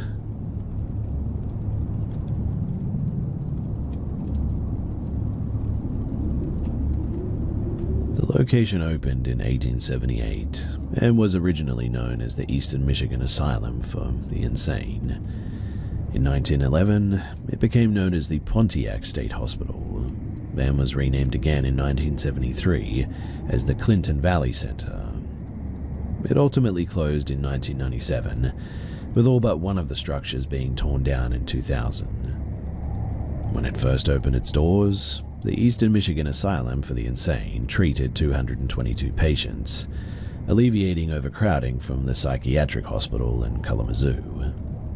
It grew over the years, having many additions and extra buildings constructed on the grounds. It reached its peak of operations in the 1950s as the Pontiac State Hospital, with approximately 3,100 patients residing within. By the 1970s, that number had declined to roughly 800. When it closed as the Clinton Valley Center in 1997, there were only 200 patients left, even less than when it had opened as a much smaller location over a century ago. The last remaining structure was seemingly a children's unit, given the presence of a playground outside and classrooms, a gymnasium, and a pool inside. Other than the individual cell-like rooms, it seemed to be structured much like a school too. Most of my experiences on the grounds happened in this building between the years of 2007 and 2017. I believe it was sometime between 2017 and 2020 that it was torn down, but this is the last piece of info that I can't seem to find anything on to confirm.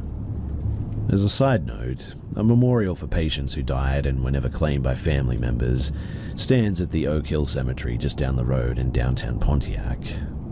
The names listed on the memorial have death dates ranging from 1880 to 1962. Some places on the list are left blank, seeming to suggest that some sort of names and the exact dates of their deaths have been forgotten and or lost to time.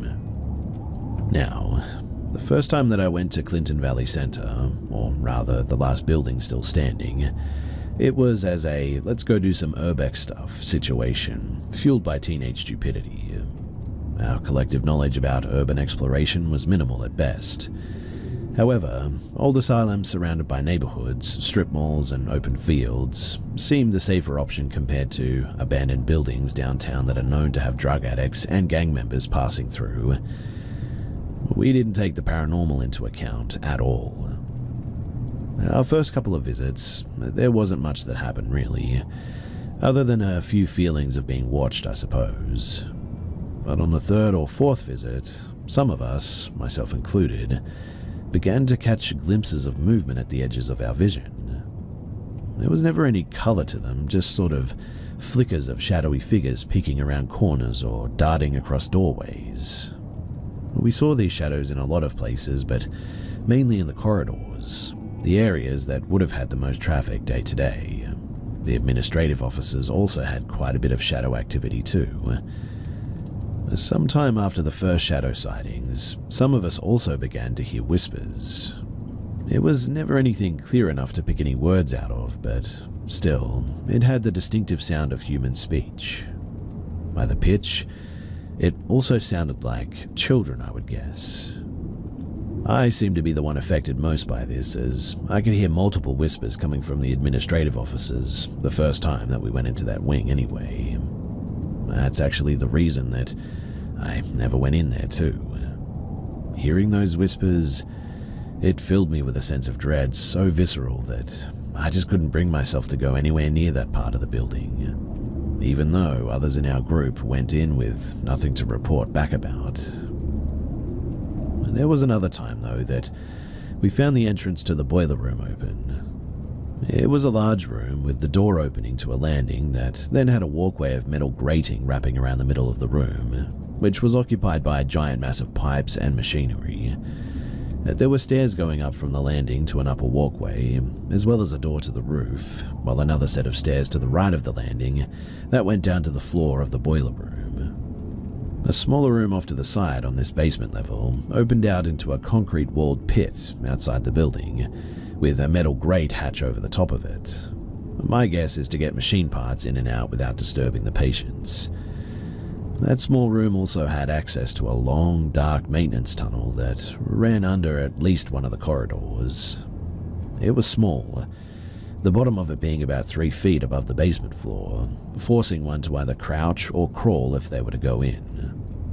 Our phone lights, and even a stronger flashlight, the one time that we brought one, couldn't reach the end of that tunnel though. It was like the darkness sort of had substance to it. Staring into it too long gave some of us the urge to crawl in as well, which was weird. We avoided the basement level after that visit. A couple of weeks after our short delve into the basement, though, I was on a walk through the fields near the building, which led me to feeling compelled to enter it by myself.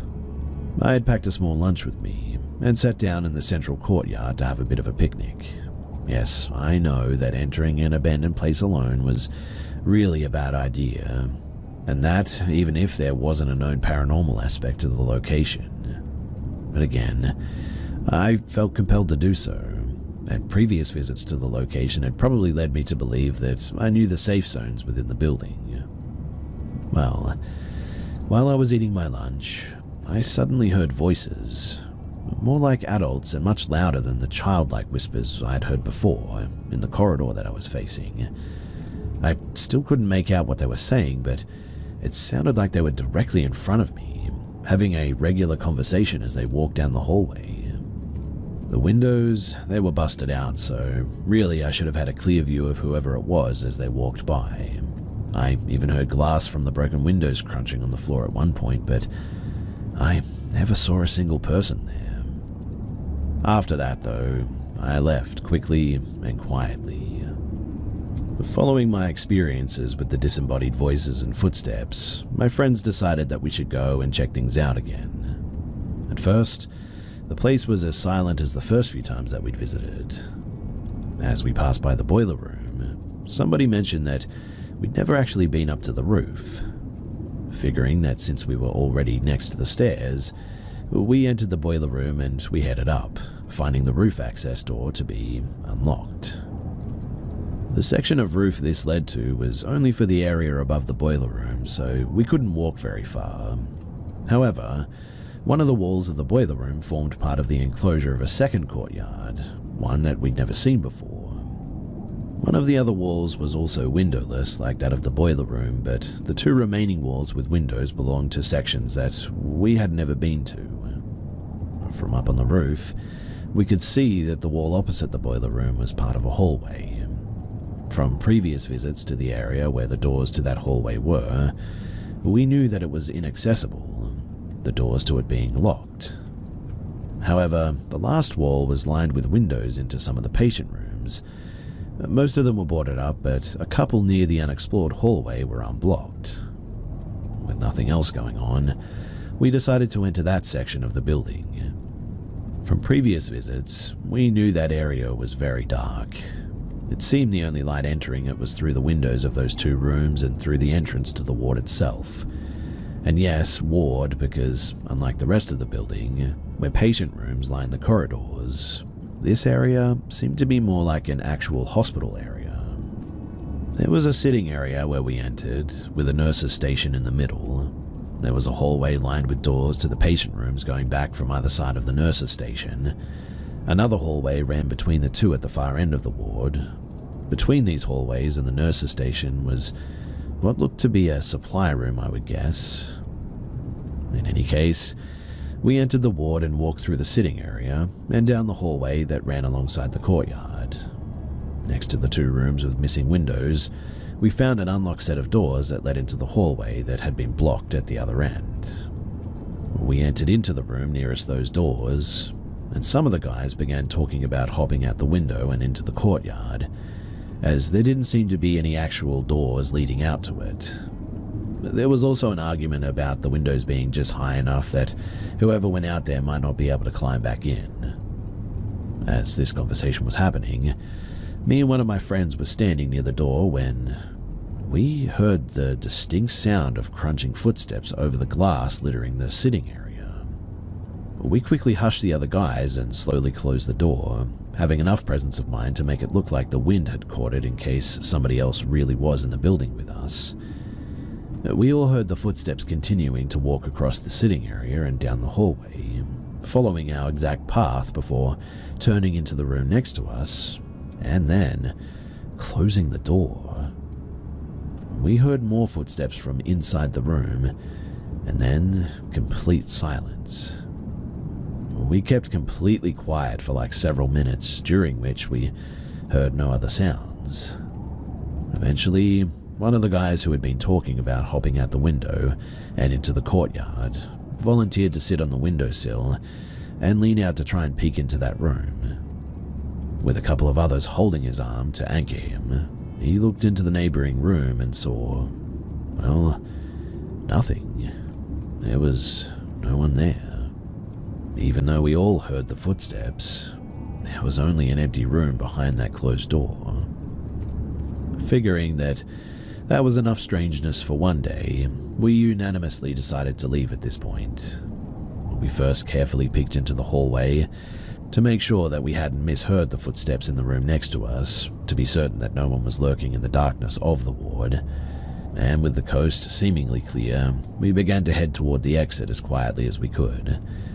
Those of us bringing up the rear turned to look back as we entered the sitting area, and that was when the door to the other room suddenly flew open and slammed against the wall. The rest of the group also turned back at this point, and then that was when we heard footsteps running toward us. Before we knew it, we were outside the ward standing near the missing door that led to the parking lot. Those of us near the back had stopped because we noticed the footsteps had ground to a halt just at the entrance of the ward. There was plenty of light there, but still, no one to be seen. Whatever it was, we speculated, seemed to be bound to that ward.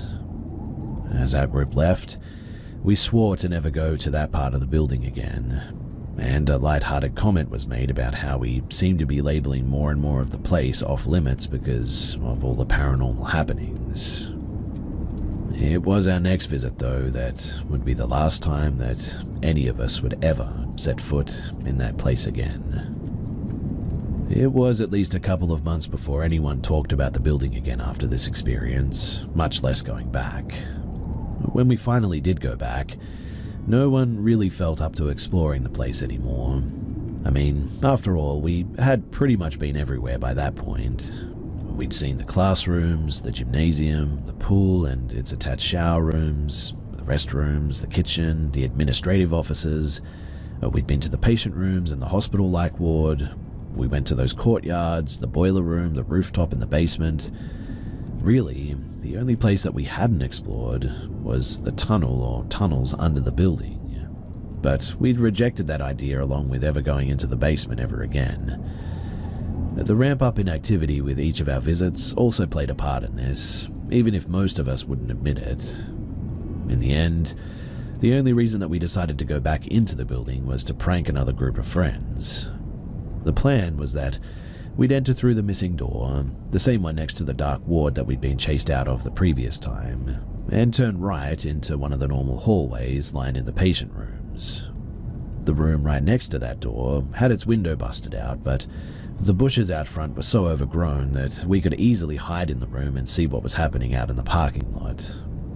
We'd text the other group to meet us inside the building, then jump out of the room to scare them. You know, just stupid teenage shenanigans. Well, the door to the room, very metal and very heavy by the way, naturally swung into an open position, so me and a couple of the other guys took turns leaning against it to keep it shut. The three of us all went still at the same moment, then gave each other the looks that simultaneously asked, "Did you hear that too?" and confirmed that they did hear it.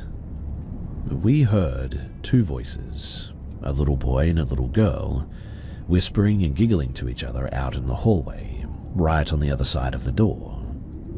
As we were about to tell the others, the other group showed up though, and called out to us, saying that they had seen one of us in the window, and they weren't going to fall for any of the scare pranks that we had planned. With the cat out of the bag now, a couple of the guys decided to just jump out of the window and move out between the wall and the bushes. Another guy stepped past me and reached out for the doorknob. As soon as his hand touched it, every hair on my body stood on end though, and I instinctively shoved him out of the way. The door flew open and slammed against the wall, almost hitting one of the other guys.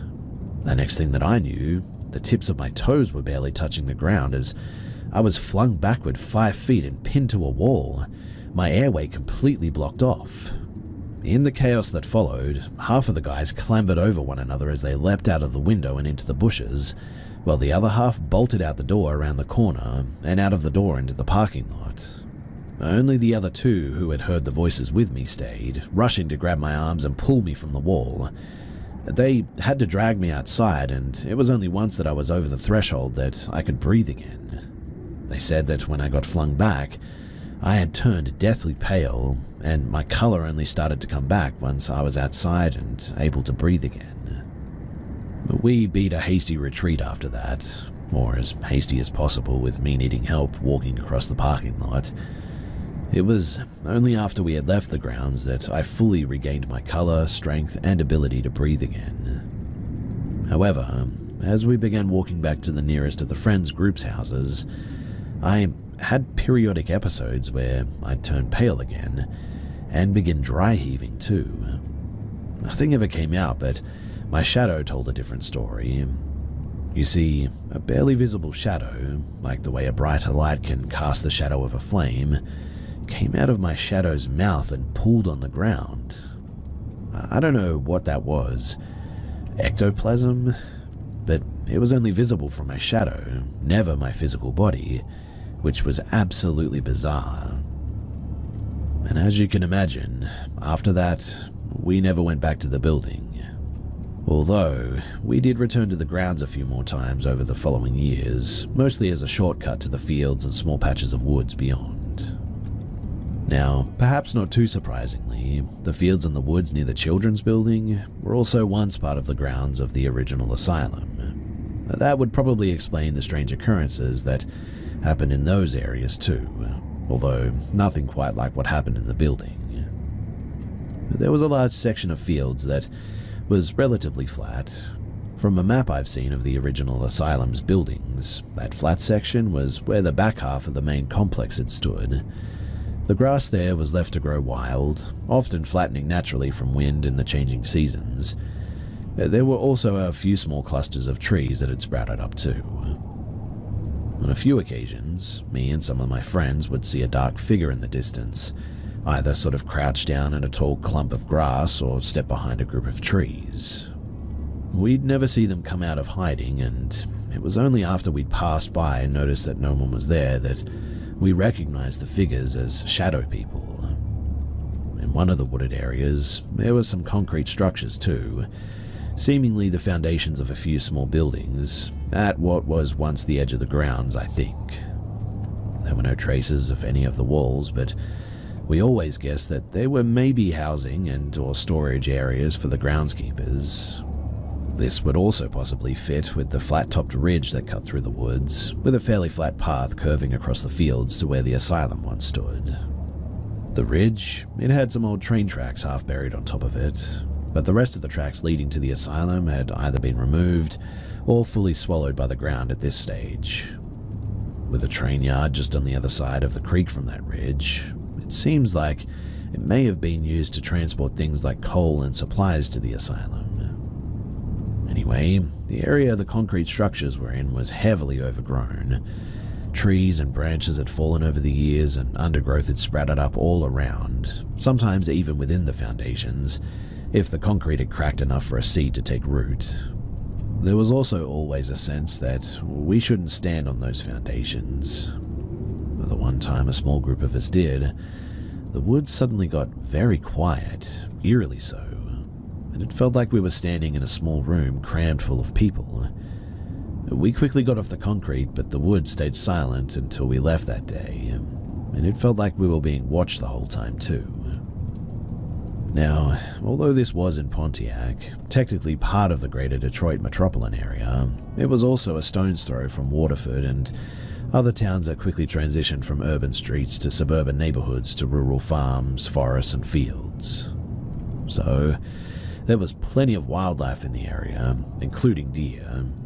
However, no larger predators, at least not around the asylum, not even stray or feral dogs. Animal control was pretty good about that here. With that being said, it was very odd to be walking through waist-high grass and suddenly find ourselves in a flattened circle with no other trails leading in or out.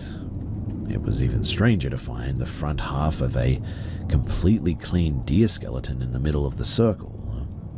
It was just an antlered skull, 2 legs ending in the hooves, and a rib cage. The rest of it was nowhere to be seen, even when we looked around the area. Maybe there's a rational explanation for it, I get that. I mean, other than the way that we found the bones being odd, there was nothing supernatural that occurred while we were there or anything. However, given that it was on the former grounds of the asylum and seemingly had no reason for being there, I figured that I should include this. Well, following the demolition of most of the asylum structures in the year 2000, a neighborhood was constructed where the front half of the asylum's buildings had been. Considering my personal experiences in the children's building and the former grounds, it really makes me wonder if any of the homes experienced anything supernatural. A group of local government officers stands in front of the neighborhood on what was once the asylum's front lawn. The MDOT Oakland Transportation Service Center was built on a back road behind where the children's units had been. Between the time that I had moved away from the area, around the beginning of 2017, and the pandemic around the end of 2019, the children's unit was also finally torn down. It was now a flat field, much like where the back half of the asylum's main cluster of buildings had stood. In more recent years, that larger area of fields has seen the construction of 2 new locations. One, fairly close to where the children's unit once stood, is Haven, a shelter for mothers and their children. Given that there's a playground outside and children living there, I can't help but feel it's a little too similar and too close to where the other buildings used to be. The other new location is a FedEx freight center.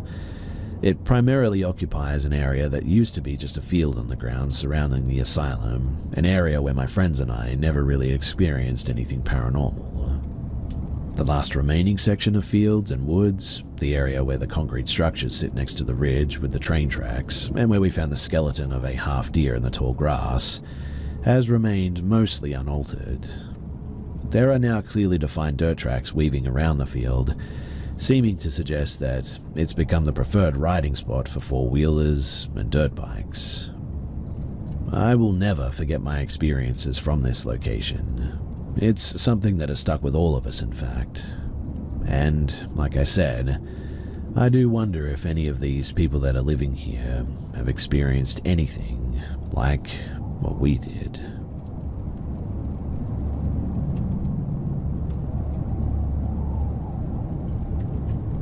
So when I was a kid, I used to be terribly afraid of the dark.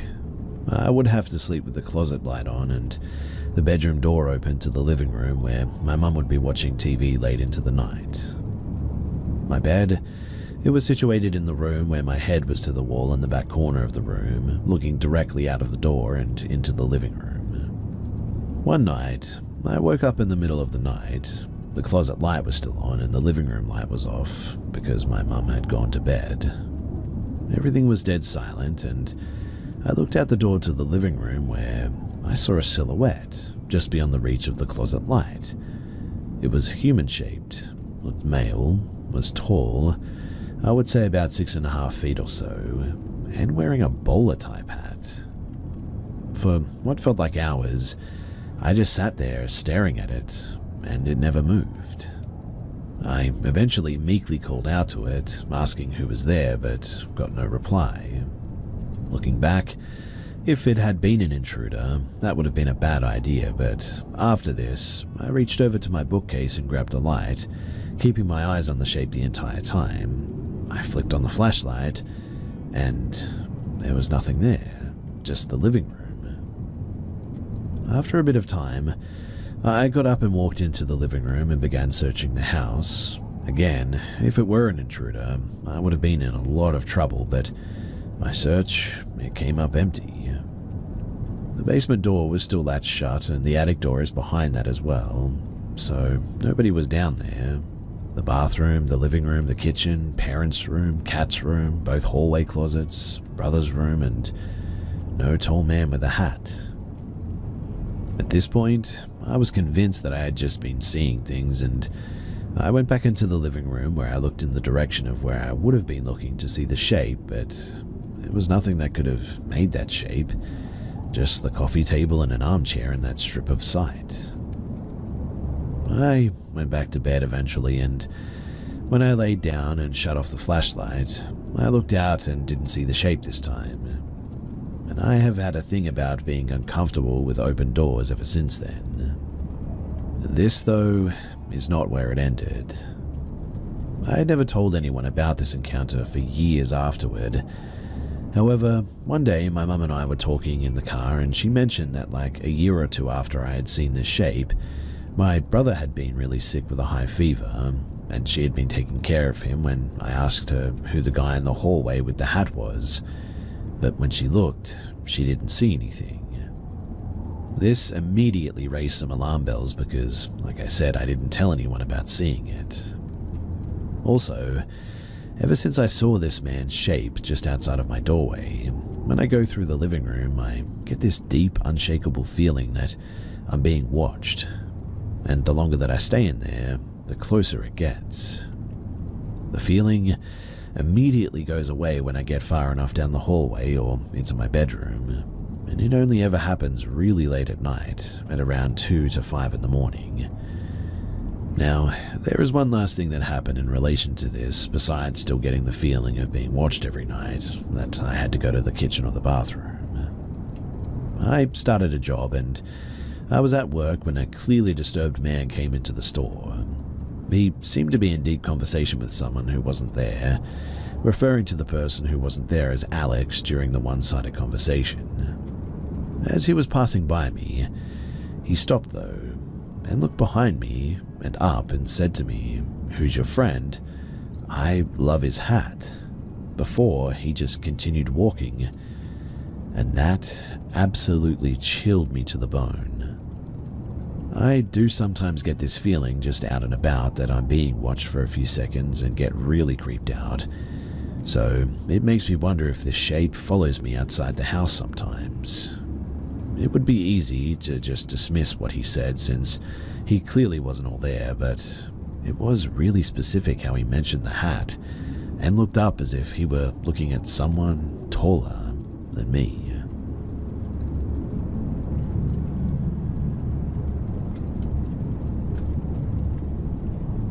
My pops needed a partner to go on a bow hunt with since his hunting buddy got a tag somewhere else. He's been hunting for the better part of like 40 years now, so I couldn't let him go alone, and so we packed up to hunt in the Toyabe National Forest near Kingston in the Arctone Wilderness area. This particular spot that we decided to scout was located north of Kingston called Weeks Canyon. It's mostly rugged, high Sierra desert, but this spot has a creek running from way up high, and we figured if the deer would come to drink, then that would be a good place to go naturally. So we set up camp at the entrance to the canyon, and there's bugs, birds, bees, all sorts of wildlife just bustling around. Lots of dense green bush all over, and some big junipers sprouted all over too. We came up and head up the canyon to see if we can find any sign. About 1.5 miles in, though, my pop stops and is dead silent.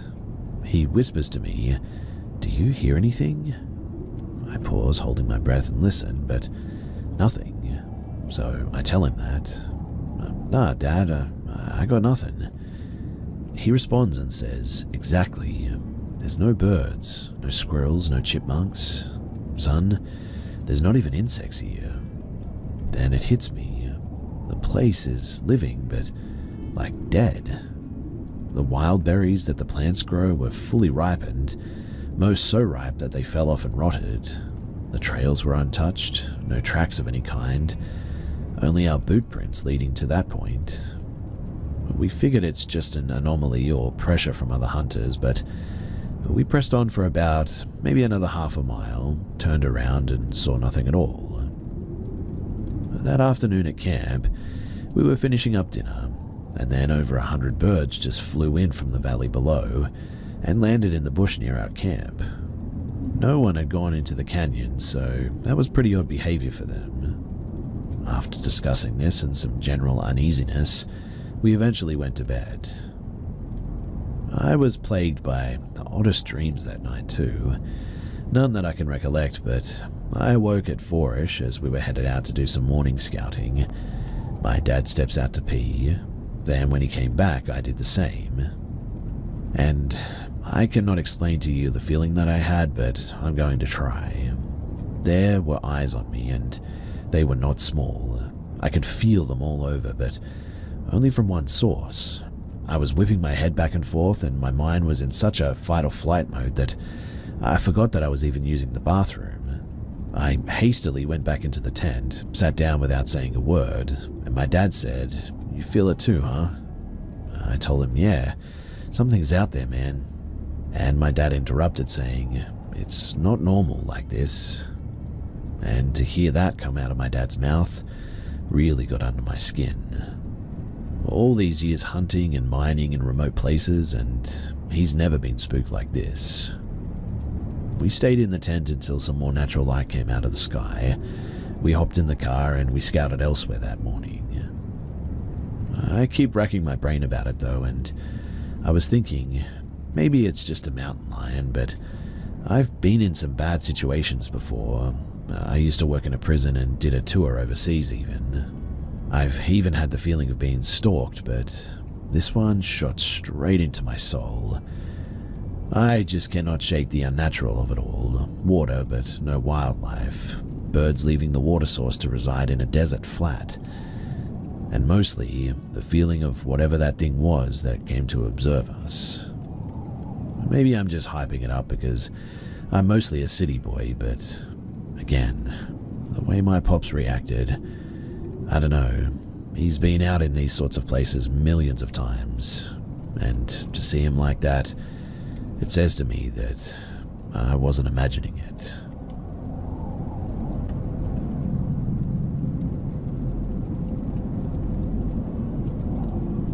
So I've just gotten home from my night shift and have just had the craziest night of my life. I work in an aircraft hangar that was built in the late 40s at a well-known airport in the UK.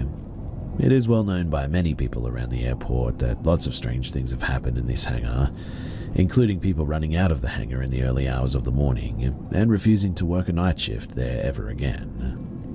Well, I had an experience myself a year ago whilst it was undergoing refurbishment. I was the only person in the hangar, and whilst getting some things ready for an aircraft, I heard 3 knocks on a door that connected to a fire escape from the room that I was in. For some reason, I assumed that someone was playing a prank, and I knocked back on the door. A minute later, I heard it again, and instantly shivers ran down my spine. I ran out of the room, looked in the fire escape, and nobody was there. I sprinted out of the hangar as fast as I could, and I didn't go back that day. Multiple other people who worked in there have had experiences like seeing black figures and hearing noises. Now, I only found this out a couple of days ago, but Sadly, somebody took their life in the hangar. He went to the top floor of the rooms at the back of the hangar and hung himself from the ceiling rafters, unfortunately. On the last set of shifts, I was on holiday, but my colleagues went exploring around the hangar with a couple of guys from another company that works here, and they found a chair, a noose, and a large cross on the top floor of the rooms that look over the hangar. The top floor just has a railing looking over the building, all abandoned rooms that nobody goes in, but there was also writing on the metal rafters that said the name of the person who passed away and the date that he died too. Everyone was stunned and blaming each other, saying that they must have put it up there and it was a horrible, sick prank. That was when they heard a massive bang and they all ran out. As tonight was my first night back on shift, the first thing that we did was to go back up to the room because I didn't believe what they were saying and everyone had gone. The chair, the rope, and the cross were nowhere, along with the writing on the metal roofing, but there was something absolutely unbelievable. A handprint in red, almost paint-like, and the letters saying leave. This definitely wasn't here before, and honestly, I still don't believe this because, it's just so ridiculous. It's like a cringe horror movie, right? We heard an almost grunt or angry sounding noise though, and we left very quickly after that. Later on that night, we got together with the guys from the other company and were explaining that it had all gone and that the handprint had appeared. They didn't believe us, so we took them up there to show them. I cannot even believe what I saw with my own eyes though, but when we got up there, the door to the room, only one way in, no other entrance, had been barricaded with a piece of metal shelving from the abandoned floor below. Once we got in, the chair, the noose, the cross were all back in that room, now pointed at the doorway. We were all there in disbelief when we heard another bang, and that was when we ran as fast as we could out of there. We then went to the floor below, also abandoned but completely closed with no light. I said about 10 times I really don't think that we should be going and doing this, and that I had a bad feeling when we literally saw an object appear mid-air and crash onto the 30+ pieces of metal shelving that had been used to block the door upstairs. We all ran out and I tripped on a piece of metal that was left on the floor, nearly breaking my leg. It was all so unbelievable and worrying that, honestly, I sort of hope that someone is playing a dark joke on us. But because of the many people that I've heard horrible stories about this hangar from, I'm really starting to believe that this stuff is real. I enjoy my job and I certainly don't want to disrespect any spirits who may be there, but I just want to be left alone. So, does anyone have any tips for making sure that it doesn't affect me anymore, and how to deal with things if they happen again? Obviously, they don't want us going to the upper floors, but the experience that I had before was on the ground floor. If I could get some feedback for this, that would be great, as the whole situation has completely blown my mind.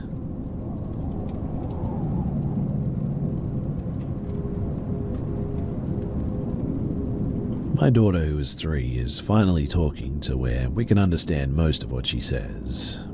We recently bought a house and finished moving in. It's a nice, quiet neighborhood outside of our next door Karen, but that's another story. My sister and my wife said that they heard my daughter talking with someone in her room the other day, though. They heard someone responding to her as well, which was very weird. Upon investigating, there was nobody there, though. I told them that they must have been hearing things and she was just playing and practicing her speech or something. 2 days later, though, I had my first ever case of sleep paralysis. It was about 3 in the morning and I was drifting off to sleep. Shortly before or shortly after I fell asleep, I'm not quite sure, I looked up and felt like I was being laid on. I heard creepy exhaling in my left ear that was really quiet at first and got really loud. I broke myself out of it by screaming babe, but I guess I didn't scream because my wife was still asleep. I've never had that happen even in houses that were confirmed to be haunted, so this was very strange. Anyway, the following morning I walked to my daughter's room because I'm sure it was the same time that she'd been talking to, because the presence was definitely an angry female. I started speaking so as to address the thing. I said that this was my house now and that they aren't welcome here. I said that I will not be held down in my own bed and it will not terrify my daughter or talk to her at all ever again. I said that I'm giving it the option to leave on its own or I would be calling a priest. This was mainly to give respect to it since I believed it was human at one point, and I wanted to give it that human option. After I finished speaking, the air felt lighter and nothing happened for a very good while. Fast forward 5 months later though to tonight, my daughter has been inconsolably crying in her own room, the new room, but we moved her across the house.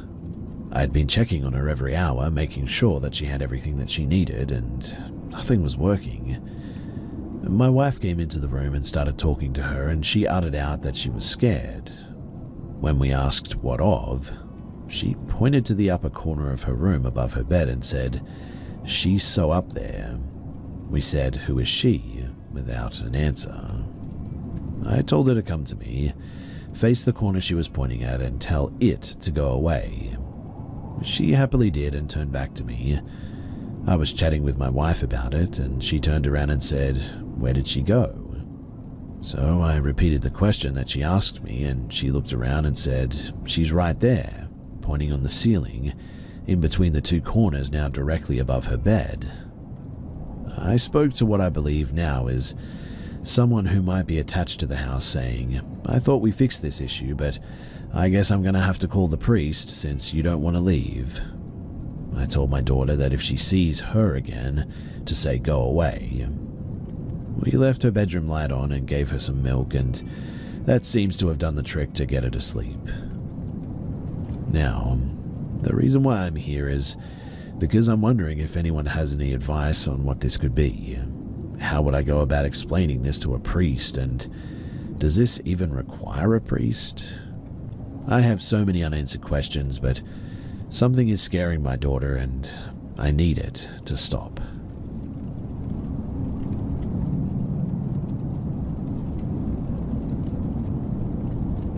Over a year ago, I was forced to move out of my apartment due to a serious mold problem that was making people sick, and the management refused to remediate it to the extent that we needed them to, and they did as little as legally possible, basically. But because of all of my things that were there essentially were caked in toxic mold spores, it was a huge effort to thoroughly clean what could be cleaned and bring the rest to the dump. We didn't thrift them because, well, the contamination was either too difficult or just not possible to clean certain items, like couches and mattresses and things like that. But anyway, my sister-in-law was helping me sort through everything that I owned to determine what was worth keeping and cleaning. I lost most of my belongings at this stage, but while we worked, she kept saying that she felt uncomfortable in certain rooms and couldn't shake the feeling.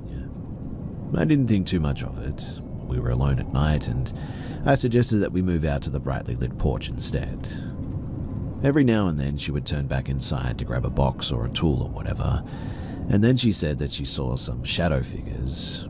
She said that she didn't say anything earlier because it might have been her imagination, but now apparently she was sure. Well, we had done a lot of work, so we decided to just wrap things up and leave in the end. Now, on the way back to the car, she glanced back at the unit and she froze. She then says, "Look in the windows. You don't see that?" I didn't see anything out of the ordinary at first. She then held firmly onto my arm while trembling slightly and said, "How do you not see that? It's right there." She was apparently seeing a shadow figure, clear as day, looking right at us. Now, I may not have seen anything or felt anything, but just the fact that she was just standing behind me, gripping my arm harder and harder, and now had tears in her eyes. This woman is no actor. She was genuinely terrified. So now I was a little bit spooked myself. We got into the car and we left, and she said that the thing followed us with its face. I don't think that she could see discernible eyes though, as when we drove past it. We said some prayers to St. Michael and others, and really, that was about it. Now, could it have just been the mold problem? Maybe, but as far as I know, the mold in there, it really shouldn't have caused anything like that. Could she have just been seeing things? Possibly, but why the reaction like that?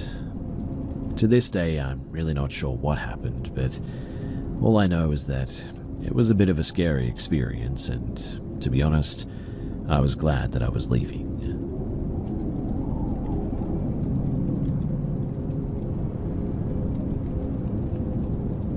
So I'm a man living alone in an apartment, for reference. I was walking into my building this evening, and a lady that I've never talked to before, and rarely even seen, said hello. I'm personable and polite, so I said hello back and went to walk into the building. Then she asked how I was and how the weekend was going. I assumed it was just some friendly small talk, so I obliged, and then immediately she asked where I worked and how long I've lived in the building for, which threw me a little bit, but seemed innocent enough. Then, about as soon as I finished answering, she said, "No one has ever helped me or offered me help my whole life, and I'm just trying to better myself, but nobody will help. People don't ask me to go out and do any fun things, and I like to do fun things." So I just kind of stammered something about how that's rough or whatever. Again, immediately once I stopped talking, she started up the same thread, a bit frustrated and exasperated. "I don't have any friends. No one offers help. I'm just a nice person." I'm paraphrasing, but that was basically it. This whole time she's like barely blinking though, won't break eye contact, and is kind of cornering me as well. My hair on the back of my neck is up and my skin is crawling, and my super came out and said that she needed me for something and got me inside. She then told me that I really shouldn't be talking to her. I said that I thought maybe she was just lonely and socially inept, but she said to avoid her. Women like this seem to have a good instinct about dangerous or unhinged people, so I plan on following her advice, but as someone with friends on the spectrum and having worked with the mentally disabled in my life, I at first thought that maybe it was just that. Now, it's been a few hours and honestly, I still cannot shake this uneasy feeling. I thought that I would ask anybody here if they knew what this might be, or maybe if this is ringing any bells or setting alarms off for anyone, because I don't want to treat someone who is just eccentric as a pariah, undeservedly too. But honestly though, I would be lying if I didn't say that my gut is screaming for me to be careful.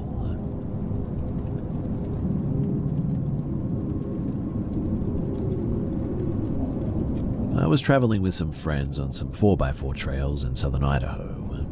We were camping out one night, singing music around a campfire for quite a while, and my friends decided to go to bed eventually. My ex and I stayed up a little bit longer, hanging out around the fire and just enjoying the atmosphere. Then suddenly, everything just got dead silent, like the world got put on mute. I'm no stranger to this phenomenon. It generally happens when there's a predator nearby, and being in bear country, I had my bear spray on me, so I wasn't too worried. My ex and I continued to enjoy the fire though until we heard someone way off in the distance say "honey" 3 times. You could tell it was far away, but it also had the sound of a whisper rather than a yell, an almost questioning tone, like it was a woman calling out for her husband. My friend peeked out of his rooftop tent and asked if we were the ones calling out, but we weren't. The weirdest thing though is that it just didn't sound right. More so something that sounds like a woman calling out "honey," but not actually a human woman. I couldn't put my finger on what it was, but the more rational side of us decided that it may have been a hiker or something. The moon was full, so the idea of a couple hiking at night, especially since we weren't too far from the nearest town, wasn't too unlikely, I guess. My friend and his girlfriend, they decided to rejoin us for a little bit, and they also commented on the lack of wildlife sounds. We sat for a few more minutes before, again, hearing that honey sound. My friend agreed that it didn't sound right at all. He called out hello just in case there was some poor lost woman somewhere, but nothing responded. A few minutes later, we heard the same call, but from the complete opposite direction. With how far it sounded, there is just no way some lost hiker could have circled all the way around our camp that quickly. We lit up our floodlights, and we quickly booked it out of the area, and ended up cutting our overland trip very short. I still have no idea who or what made those noises, and it really still creeps me the heck out. Honestly, too, I'm really not sure if I'll be traveling to southern Idaho ever again.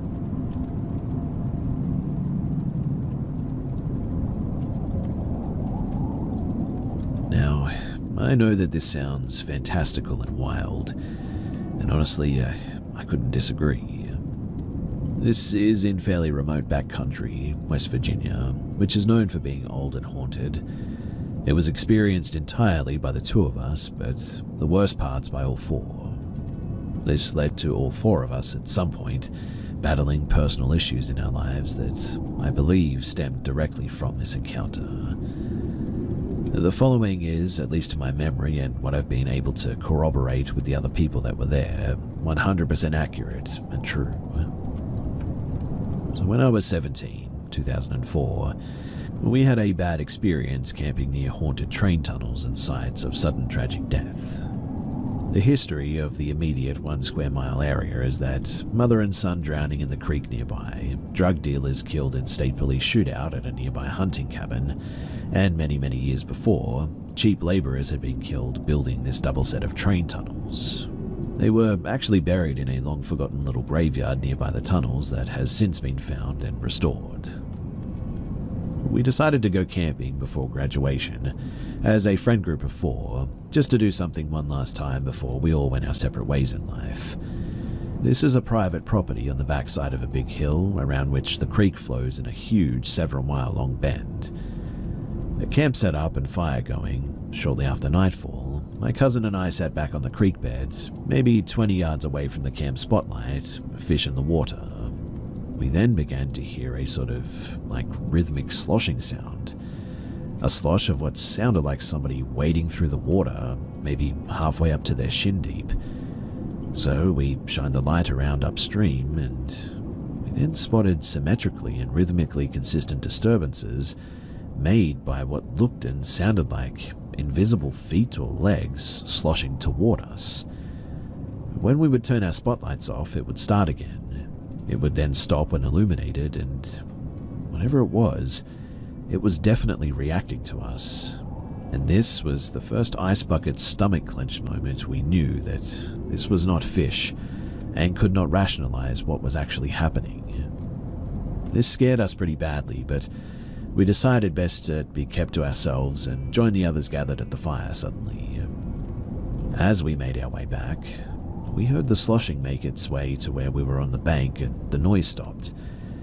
Given the speed that we witnessed it moving and how far it was from us when we were watching it, it must have sped up to make it to the bank that we were on in the amount of time that it took us to get to the camp. Others at the camp heard it as well and figured that we'd either gotten in or somehow riled up some fish, but we just played it off in the end. And as crazy as it sounded and looked like an invisible person wading towards us through the water. After the noise ended at the creek bank, we then all saw the tall grass disturbed as something that we couldn't see ran around the foliage perimeter of our circularly cleared campsite. Now, this could have been an animal, I admit, but whatever it was fast. We then began to hear what sounded like a man talking to us, as in speaking into the ear of each person, the left ear, if that matters. At first, it sounded like garble, really, but after maybe 15 to 20 seconds, we could make out the words saying we shouldn't be there, and we needed to leave, before finally addressing us directly, and saying slightly more forcefully, "You need to leave." Obviously, as you can imagine, this was absolutely terrifying, and at first we thought that it was a person or group of people out there walking up on our camp and that it was dangerous. We were all frozen with fear though, but then adrenaline suddenly hit. As we freaked out and started to run to our ATV, all four of us saw what we all described as a tall black shadow man wearing what looked like a hat, relaxing against the front of our ATV. It straightened up when we saw it, and it saw us allegedly, and it just sort of hung there staring at us for a few seconds. No feet, the legs ended in sort of wavy lines like looking above the fire at the heat waves. It stood out against the dark night behind it though, and it was definitely there.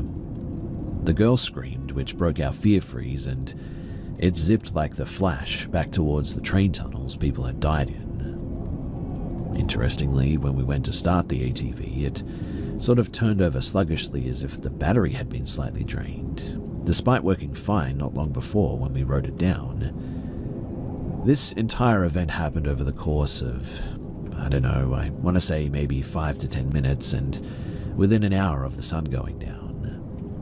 After putting our story out there, I received a lot of feedback from people as well who have also had bad encounters in this area over many years.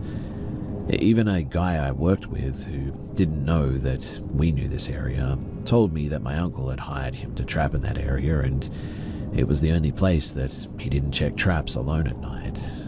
He said that it was almost like the animals leave the place at night and it was completely quiet out there. No less than a month later, my uncle who owns the property was up on the hill raccoon hunting at night with a dog. At some point the dog was on a rock face up above him and actually knocked a large rock loose that fell and struck my uncle in the side of the neck. This understandably messed him up pretty bad and paralyzed almost his entire body, but he still had limited functionality in his left side. We could never figure out how he got himself back to his ATV and turned it over and drove himself out of there because, really, I mean, he just wasn't capable of that anymore.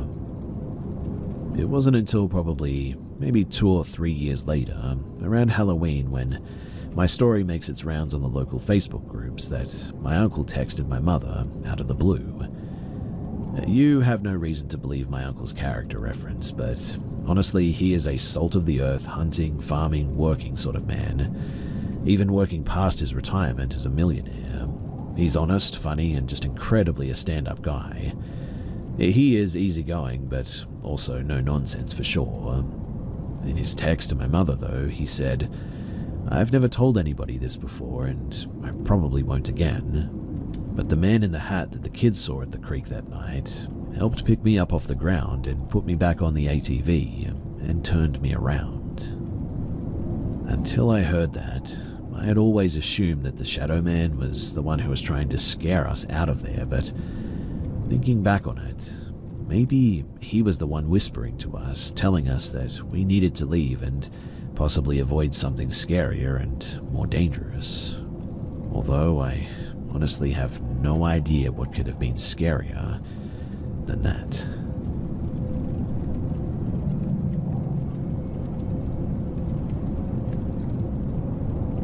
So I just wanted to come on here and talk about my house and some of the weird stuff that's been going on recently in it. I've lived in this house alone for about 5 years now, I would say. Nothing really noteworthy happened until 2021, and it really wasn't anything crazy. Like small stuff.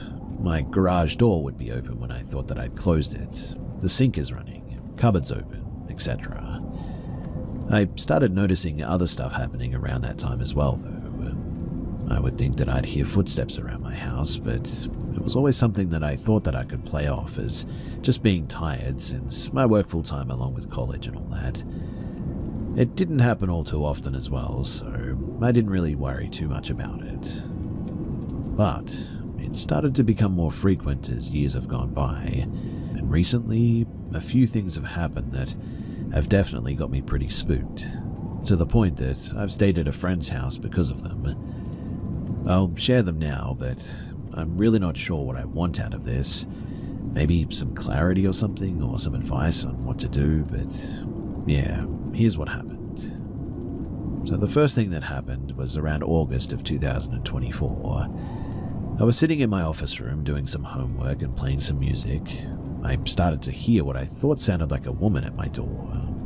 Now, I note, my next door neighbor is a single mother and she goes on walks past my house literally every night. Figuring that she might be at my door asking for something, I open the door, only to find no one there. I close the door and sit back down, and over the next week or so, I started hearing what I thought was a woman talking just out of earshot. I would think that it was my TVs, but I keep them off when I'm not using them. I was pretty stumped and frustrated over it as well. It all built up to one night where I'm laying in bed and I hear this same voice, lady just out of earshot, talking at my bedroom door. Tired and creeped out, I jumped out of bed to check, only to find when opening my door, nobody was there. It chilled me enough to where goosebumps formed. I locked my bedroom door, which I never do, and got back into bed. Maybe 5 minutes later, it started happening again. I got back up and literally screamed, "Leave me alone," packed a bag, and I ended up spending the night at a friend's house a little ways down the street, and it hasn't happened since. The next incident happened about a month ago. Doing homework in my room, all of a sudden my home phone starts ringing.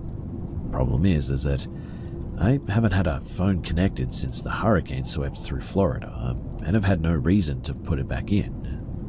I quickly jumped out of my bed, shuffled out to check the phone, and sure enough, it's ringing at me. I picked it up and it immediately died. I have absolutely no clue how this could have rung as well, unless the phone battery is jacked up or something. Since then, I have thrown the phone away because, to heck with that, right? Now, this next one is the one that made me want to come on here and talk about my experience thus far. This happened about a week ago.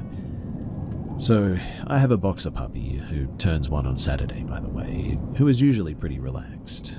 I've never seen him frightened because, frankly, he just doesn't even know what's going on half the time. It's probably about 1 or 2 in the morning. I'm chilling in my kitchen. Knox is laying next to me, probably wanting my food. Eventually, he walks away, and as I finally indulge into said food, he stops about 6 feet from my garage door and starts growling. Like, tail up, looking like he's going to bite someone, kind of growl. Mind you, I've never seen him growl like this, not once, so I was a little bit freaked out from the get-go, to say the least. I try calling him back over, but he is absolutely dialed into whatever he's growling at. I start walking over slowly to him. I turn the corner to look at my door, and it literally slams. It sounds like a giant object slammed right into my door, loud as anything. My dog jumps back and runs to go hide in my room. I, on the other hand, open my door, run into my garage to see if someone had tried to break in, only to see that everything was perfectly quiet. The door was fine too. Needless to say, I grabbed the dog up and we drove to stay at my friend's house for the night again after that. Since then too, I've been on edge the past week being at my own home. It feels like I have to watch my back constantly now because something just might happen. I'm losing sleep over this, and honestly, I really just don't know what to do at this point.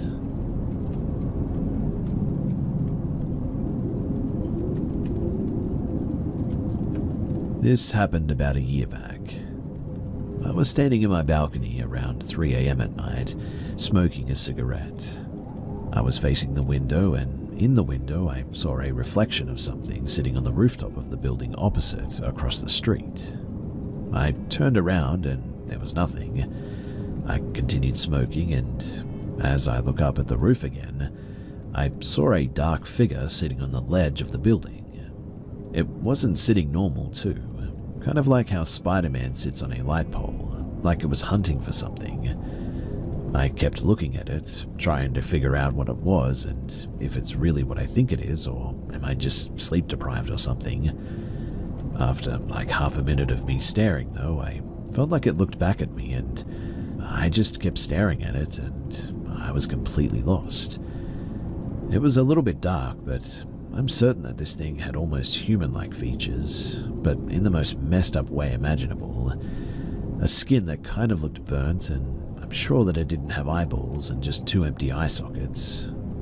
When I realized what I was doing, I immediately turned my head down. Just a second later, I looked up again and it was gone.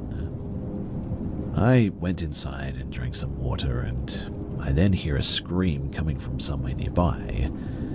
I went to my balcony again and the screaming didn't stop. It sounded like a woman, but there were no breaks in the scream. It was a continuous loud scream. Me being a bit of an idiot, I went downstairs and started walking towards the sound. The road was dimly lit and not a soul in sight. I walked, and I think about maybe 500 meters in, I realized suddenly that the sound was exactly like it was from my balcony. The sound should have been louder, much louder, but it was exactly the same. So I kept walking towards the sound, and I walked for a while and still didn't get any louder. Every once in a while I would forget that I was walking, or even where, and just kept walking, and then I would sort of snap back as well. It was a really strange feeling, and at this point I realized that I had come quite far from my house to an almost barren area. So I started walking back towards my house, and the screaming didn't stop. It was an extremely eerie sound, almost human but not quite.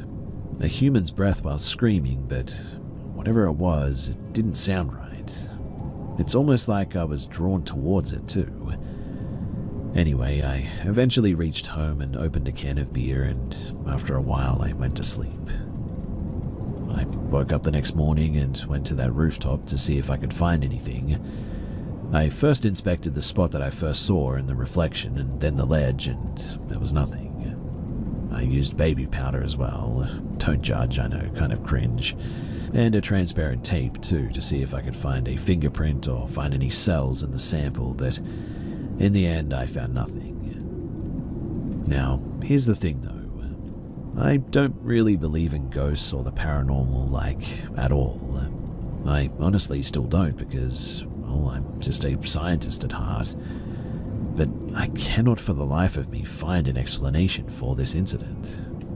It never haunts me. I didn't lose any sleep over it or anything, but I still wonder what it could have been. I know I wasn't seeing things. I mean, I wasn't drunk or high or anything. I guess the reason that I'm sharing this story after a year is because, well, 3 days ago, I was sitting with my friends and we were sharing weird things that we haven't told anyone about, and I shared this incident with them and they were pretty terrified by it, especially because they know that I'm the kind of guy who laughs at someone who claims that they saw a ghost or even someone who believes in one. A friend told me that she didn't sleep the night after going home and recommended that I share it here to ask people what they think it was.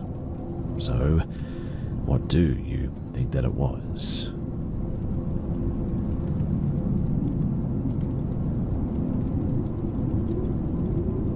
I'm sharing this because I found this place tonight and I thought that I would share something that I've experienced probably around 2005 to 2006 when I was about 10 to 11 years old. I've never told anyone about this and I always felt the need to though. It's just one of those things that I'll always remember, I guess. So, when I was a kid, we used to go on these monthly vacations in August to a beach town here in Portugal called Sesimbra. It was always very fun, going to the beach every day, playing football with my cousins, going out for dinner to eat seafood. Honestly, it was a really great time to be Portuguese and travel in your own country. Anyways, this old lady would arrange us beachfront apartments every year, and it would vary, some worse, some better. There's this huge building at the end of California Beach though, which seems to be falling off the edge, and there's these sort of wooden stairs that you need to climb to directly access the building from the beach. If you've been there, then you'll know what I'm talking about, but we were spending the monthly vacation on this building specifically, on one of the top floors. I believe it was the 8th floor, and I used to sleep in the living room couch, which had access to the balcony. I cannot remember sleeping alone on a regular basis, mainly because I was really scared of the dark and being alone at that age. Usually my dad would sleep there as well, while my grandparents stayed in the only bedroom. However, I can't remember why he wasn't there this particular night. But since he worked a full-time job, he would often stay only for 2 weeks instead of the whole month, so it's probably why, I would guess. But anyway, all of that is to say that I was sleeping when I woke up, startled, and I couldn't move. I was conscious, and I don't think it was sleep paralysis or anything like that. I was just terrified because of what I was hearing and seeing. It was a loud buzzing sound and a sort of light blue light covering the whole living room. I swear to you as well that I was so scared that I just couldn't face it, because I felt like this presence, or whatever it was, wasn't good. I don't think it was evil or demonic or whatever, but just terrifying and sort of threatening. It seemed to be some kind of a UFO just hovering near the balcony. I promised myself not to move until it was gone, and then the weirdest thing is that I cannot remember if I fell asleep again or if I simply waited for it to go away, but the next thing that I remember is that it was morning. What I do remember, though, is thinking to myself, this isn't a dream, this is real, and I won't forget that this is really happening. So obviously I remember that part, but as for that time gap, I have no idea what happened. Anyway, this felt good to get it off my chest after so many years and finally voice it and tell some other people. If you have any input or if you would like to share any thoughts, then please do.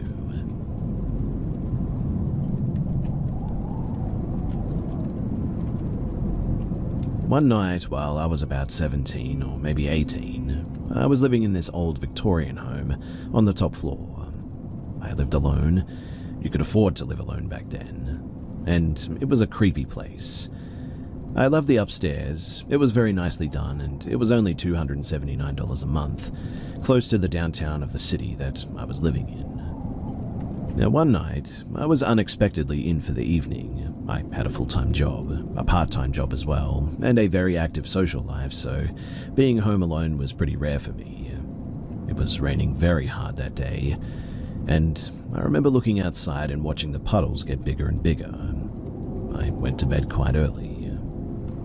Suddenly, though, I woke up abruptly, after what felt like I had been sleeping for a long time. It was completely dark, almost pitch black in my bedroom. There was just a bit of light in the corner of my room from the streetlight outside.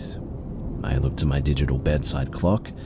I had only been asleep for 5 minutes at the most, though. I kind of got chills then, and I heard what I can only describe as like a hissing sound. I looked up to the ceiling of my bedroom, and there was a black blob-like form that was just moving and changing size and slowly making its way to me. By the time the realization that it was coming to me hit me, I became unable to move my limbs, my body. I could not talk or scream. I just laid there, unable to do anything but watch it get closer to me. When it reached me, it just kind of settled on me. I could feel its weight. I couldn't close my eyes. I so desperately wanted to, but I just couldn't. The terror that I felt cannot be described, though. The evil that I felt from this form was immense, and I have not felt anything like this, that kind of evil, in my life ever. After what seemed like hours, though, suddenly it was gone. My room got brighter and I was able to move again. I checked my clock, but again, only 5 minutes had passed. This experience happened 2 more times while I was living in that old Victorian house. I later learned, though, through research at the library, that I had apparently been visited by an incubus. When I returned to the city that I grew up in and lived in that house, I drive by it. It's still standing, and I don't know if it's divided up into 3 separate apartments now, but it's a lot more run down, that's for sure. A lot of strange things would happen in those rooms. Things would go missing, and I'd find them in very odd places. And as far as I'm concerned, that house, it's definitely haunted.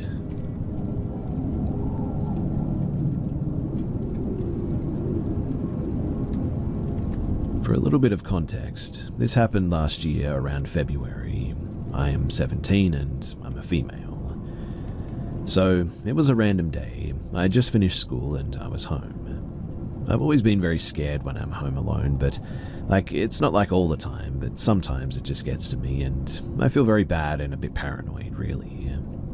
I'm just going to describe to you as well how my hallway is made so that you can understand the context to this story.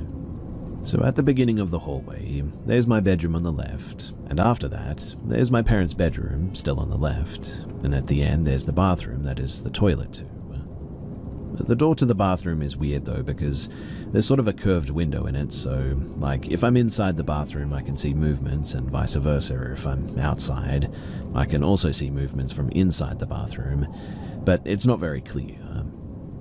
Anyway, so I was in my room and I decided to go to the toilet that was in the bathroom, and when I was in it, I didn't close the door or anything because, like I said, I was home alone. And then I heard a sound coming from my parents' room, like the floor was creaking and somebody was walking towards me. Of course, I locked the door right away, and so, I had 10% on my phone and all that in all the horror movies. But honestly, I have zero survival skills, and I didn't think that it was that serious, so I called a friend on FaceTime and told her everything, but really I was scared, but sort of still laughing. It's what I do when I get terrified.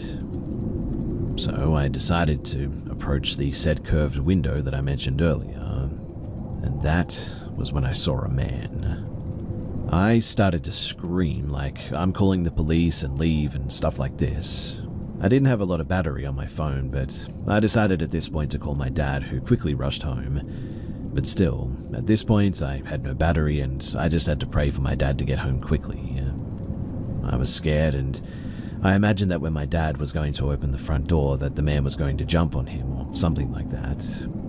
After about 45 minutes, where I was just sitting in the bathroom on the toilet, but holding the door in case the man tried to push it open, my dad finally arrived. And trust me, I heard the floor creak again. And then my dad told me that I could come out and that there was really nothing there. In fact, there were no windows open or anything. I was really confused by that, and I think about this whole thing often. Did I imagine everything, or did something really happen? Just so you know as well, I'm really not into the supernatural stuff or explanations, so my theory is that somebody actually broke into the house at some point. I happened to come home at around that moment.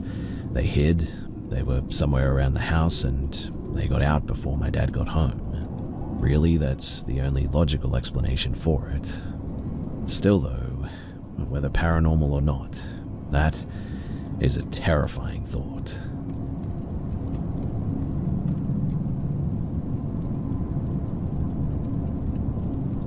About 6 or 7 years ago, a friend and I were on our way to visit another friend of ours who had moved to a small town for a teaching job in a state high school. All of us grew up in the same seaside state capital, and the small town in question is about 120 kilometers of bad road, curvy and slippery, but through it is a very scenic route as it goes through hills and also a natural reserve.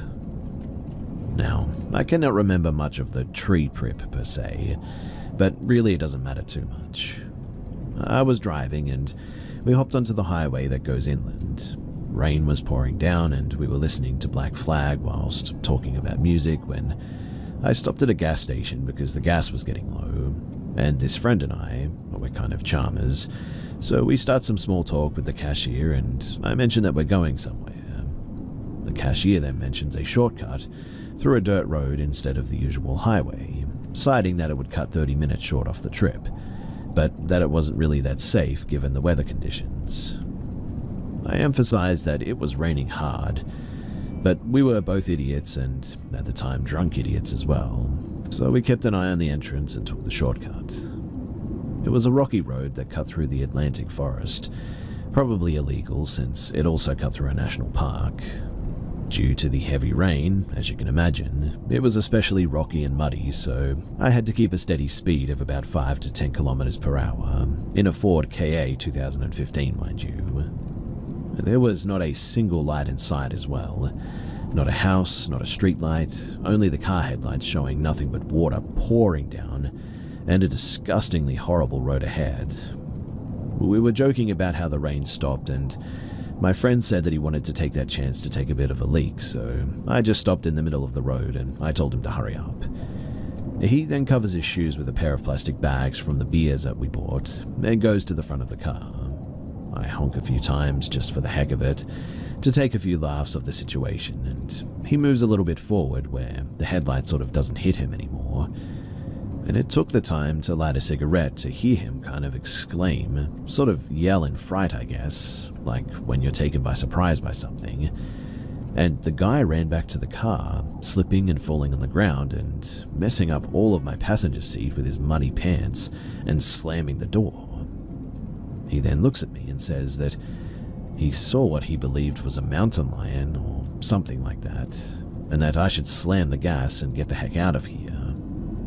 Obviously, I couldn't do that because of the conditions. Also, it would mess up my car's suspension. Instead, I turn off the music, we wait a little bit, and nothing happens. But after about 20 seconds, we both see a huge, and I mean absolutely massive figure move between the trees. It was at least 2 meters tall or so, and we couldn't really see much of it, only black fur and the eyes that reflected the car's headlights.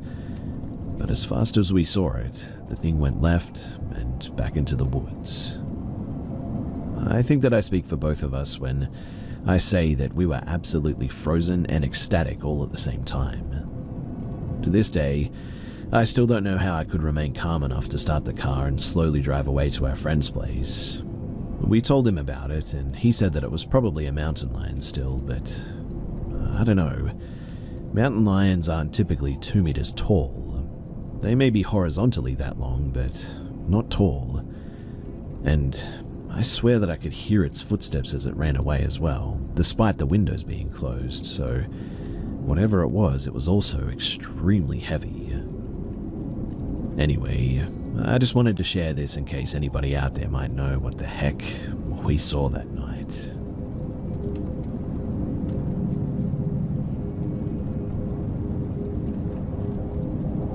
I was born and raised in Denmark, but I originate from Macedonia, and my whole childhood we mostly visited Macedonia by car, rarely by plane, which is a 2-day trip. We always either ended up sleeping in Hungary or Serbia as well. My parents always preferred to spend the night in Subotica, Serbia, the first city after the Hungarian-Serbian border, because many travelers had had bad experiences, including my grandparents, with robbery in that region of Hungary. Now, I was about 8 or 9 when this happened. We got a motel in Subotica, don't know which one, but we got 2 rooms. My brother shared the room with my father, and I shared it with my mother. The motel room was pretty standard. Right to the entrance was the bathroom, and the entire wall on the left of the entrance were wardrobes, drawers, and in between those, there was a table with a mirror above it. There were 2 twin beds, which I didn't like because when I was a kid I couldn't sleep without feeling that there was a person behind my back as I sleep on my side. I used to sleep in my brother's room even though I had my own room, but my mum slept on the bed closest to the entrance and I slept closest to the windows. As I said, I couldn't fall asleep because I was scared to turn my back to the open, so I was just sort of laying there on my back listening to my mum snoring.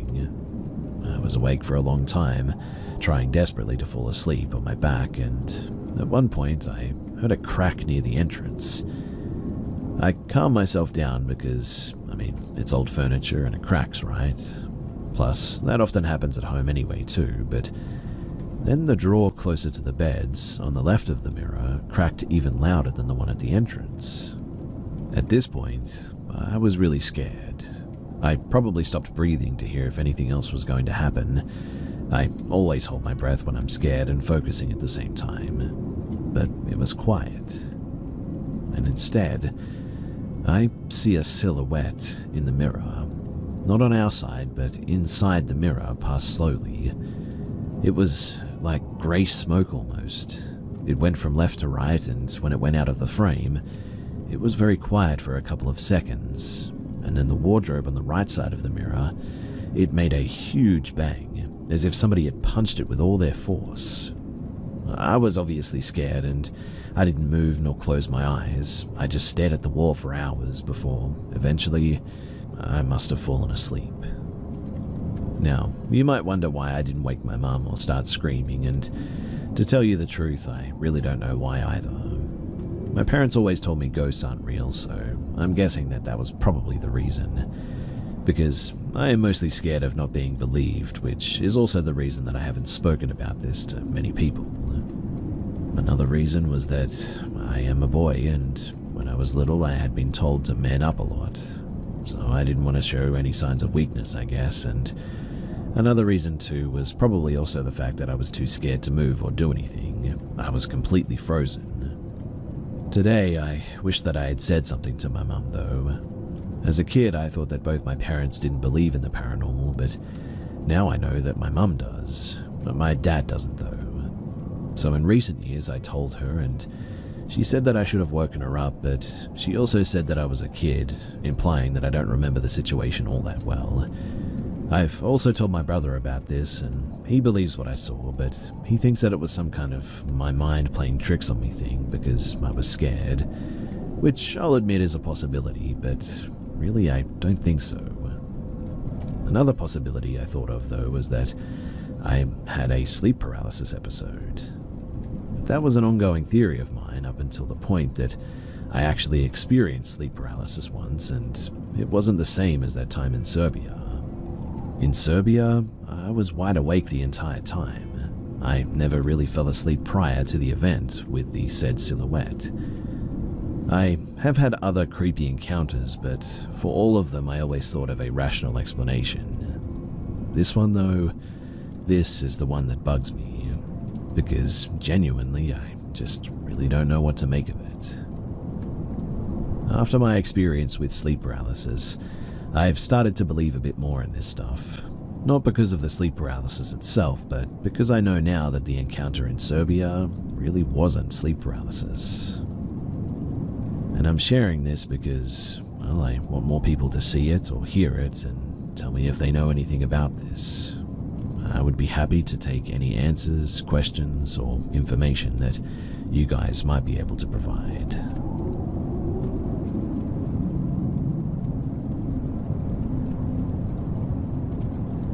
For over a decade, I made an annual pilgrimage to Joshua Tree National Park in Southern California. This would have been spring of 1999. No smartphones, no Wi-Fi, no MapQuest. At that time, the roads in the park were largely sand and unpaved. There was no water in the park, and you needed to fill up at whatever entrance that you were at. I don't recall ever seeing a manned park ranger booth during any of my time there. I did climb a loop through Utah's Canyonlands, though, Zion and Arches, and then Joshua Tree, so I had an annual pass. Not that anyone was really checking, though. There was construction going on in the park at the time. They were improving some roads, and there was some more signage for the campgrounds that had been there before. We had a construction crew with a trailer a few spots away from us. I don't remember what campground that we were at, but maybe Ryan or Jumbo Rocks or something like that. We had a favorite spot, though, that had a cave in the back of the site. A great place to cool down in the afternoon heat and to seek shelter during the occasional rain or snow that sometimes hit before dawn. Now, let me just say that the desert, it really attracts weirdos. People seeking to get detached from civilization, I guess, or running from problems, maybe. In fact, Charles Manson's ranch wasn't actually that far from here. Many bodies had been buried out here as well, and we frequently met our fellow campers and had communal dinners with those that we met. We quickly met a guy named Chris from Virginia, maybe West Virginia if I recall correctly. He had been living in the campground for a while and riding his bike, don't ask me how, to do a job that he had a diner in one of the park's entrances at. I don't remember if it was 29 Palms or Joshua Tree, but it was one of them. Chris was an environmental activist and was not pleased with the park improvements. He would wax on how they shouldn't be making the park more accessible and had even vandalized some of the signage. I didn't agree with his actions, but I did understand the sentiment. We also met a very mentally ill woman who had been living at the end of the cul-de-sac of the campground. She had shrines to something set up everywhere and empty bottles hanging from trees, some odd decorations that she had created with wire and trash. I remember that she was sort of wild-eyed, dark-haired, and very antisocial. She talked in word salads and to herself non-stop. We just avoided her, really. There was a white or cream Toyota wagon with Delaware plates next to the woman, though. The car was packed full of banker's boxes, and clearly someone had been living out of that car. It was an odd sight, as the roads were just sand, and even with my Subaru, some roads were pretty tough to get through. The owner of the Toyota wagon was a guy, and his name started with D, or had a D, but that has been lost with time, and so maybe it was Darren, or possibly Andrew, I guess, but I've searched online for any trace of what I expect happened with him, but I just never found a thing. Anyway, D was odd, to say the least. He was a businessman and dressed business casual, but his demeanor was just off. I was a therapist at the time, and I immediately got bad vibes from this guy. His story was that he had gotten a divorce and was doing some self-exploration. I didn't buy it, not for one bit. He oozed abusive and sociopath. He came to our campsite with Chris and stayed long beyond his welcome. My climber partner was an aspiring actress, largely theatre, and was a social butterfly. D would turn any questions asked back to us, a common way to change the narrative. My friend loved the attention, though, and answered where she lived, worked, went to school, etc. I was honestly horrified by this, and sat quietly trying to memorize everything about D. We later developed a bit of a safe word after this event, though. D, though, was practically drooling over my friend, and she was welcoming it too, and sharing far too much. D finally left camp, and we had already invited him to spaghetti dinner the next night with Chris. The next day, we didn't see Chris at all, though. No worries, maybe he was working. That evening, I cooked dinner and my friend went to get Chris to join us. His camp was set up but empty. His bike was there. D came over for dinner and we asked if he had actually seen Chris. He told us that Chris told him to meet him later that night off of one of the jeep trails deep in the desert. I don't remember which trail now, but it was a well-known one, deep in the desert, and we had encountered a jeep stuck out there a few days before. It really wasn't passable, and definitely we couldn't walk there. So I agreed to drive us out there after dinner. D was hyper-focused on my friend once more, and even though we had the "he's weird, don't give him your personal details" talk, she was definitely happy to have the attention. We had dinner though, and then we headed out to see Chris. I was driving, friend in the passenger seat, D behind her. D had a backpack on his lap, and I had a terrible feeling that there was a gun in it. We got to the remote location D said Chris was going to meet us at. No Chris though, no anyone. We were also 2+ hours from the nearest town now. D said, "This is the place, we need to get out and hike to Chris." And it was here that my gut was telling me that if I left my car, I was dead. I kept imagining D pulling a gun to my friend's head and making me get out of the car to my death. It was pitch black out too. The stars were the only light. I told D that we were not getting out. He was welcome to, but I was heading back to camp. D was angry. I told him that he could leave the vehicle, but he didn't, and the drive back was silent. Dee was furious and I was terrified. Back at camp, still no Chris.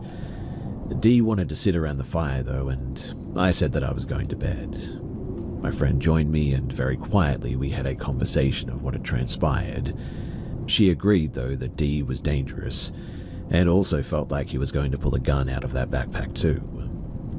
We discussed driving back into J-Tree or 29 Palms and going to the police, but, I mean, what would we tell them?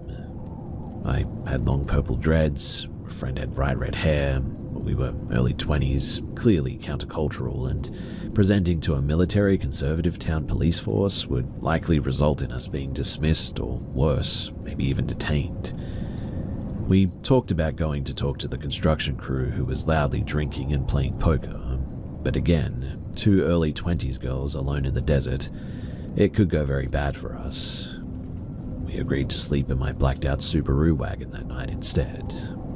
I carried a large machete that I brought back from the jungle trip that I'd been on before. It was sharp, but a pretty clumsy weapon if I'm being honest. My Subaru windows were so dark that any time that I strayed east of California on the I-10, I was pulled over and cited. In fact, it happened at least 5 times every year on our treks across Arizona and all that, especially Texas. I don't think either of us slept well that night, but my friend had previously told Dee that our next trip was going to be Carlsbad Caverns, and Dee was allegedly going to meet us there. Well, when we got up, we quickly found Dee in our sight. "Where were you guys?" he asked. "I checked your tent." My blood instantly ran cold. We told him that we slept in the cave behind our site that night. We asked him if he had seen Chris, but no. We were quickly packing up our camp to get the heck away from Dee, and Dee told us that he would meet us at Carlsbad. But my friend and I, we had already changed plans to hit Mesa Verde instead. We checked Chris's site before we left camp, but there was no Chris. His bike was still parked where it had been, but he was nowhere to be seen. In an act of desperation, we asked the wild-eyed lady if she had seen him anywhere. She said not for a few days, and so we left and we headed east. Now, I truly believe that it's possible that Dee actually killed Chris and was planning on killing us. I don't have any evidence for this, obviously, but I have not seen Chris ever since that moment. I've searched online in so many ways trying to find anything on Dee or what he was running from. I actually took down his license plate number and full name in my journal, but I just never found a thing. I do hope, though, that whatever Dee was running from, that it eventually caught up to him.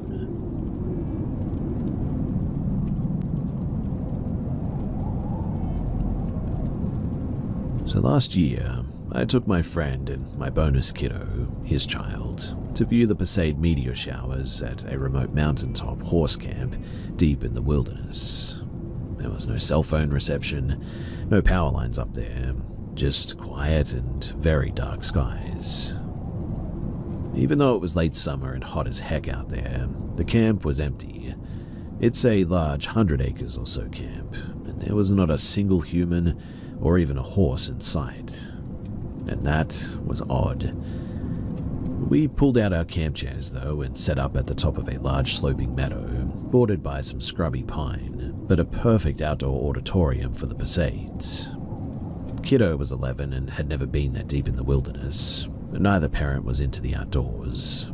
He was freaked out by bugs and prospect of creepy crawlies that he could not see, but I've taken his father into the wilderness many times, and we had just been collecting sage on my native res.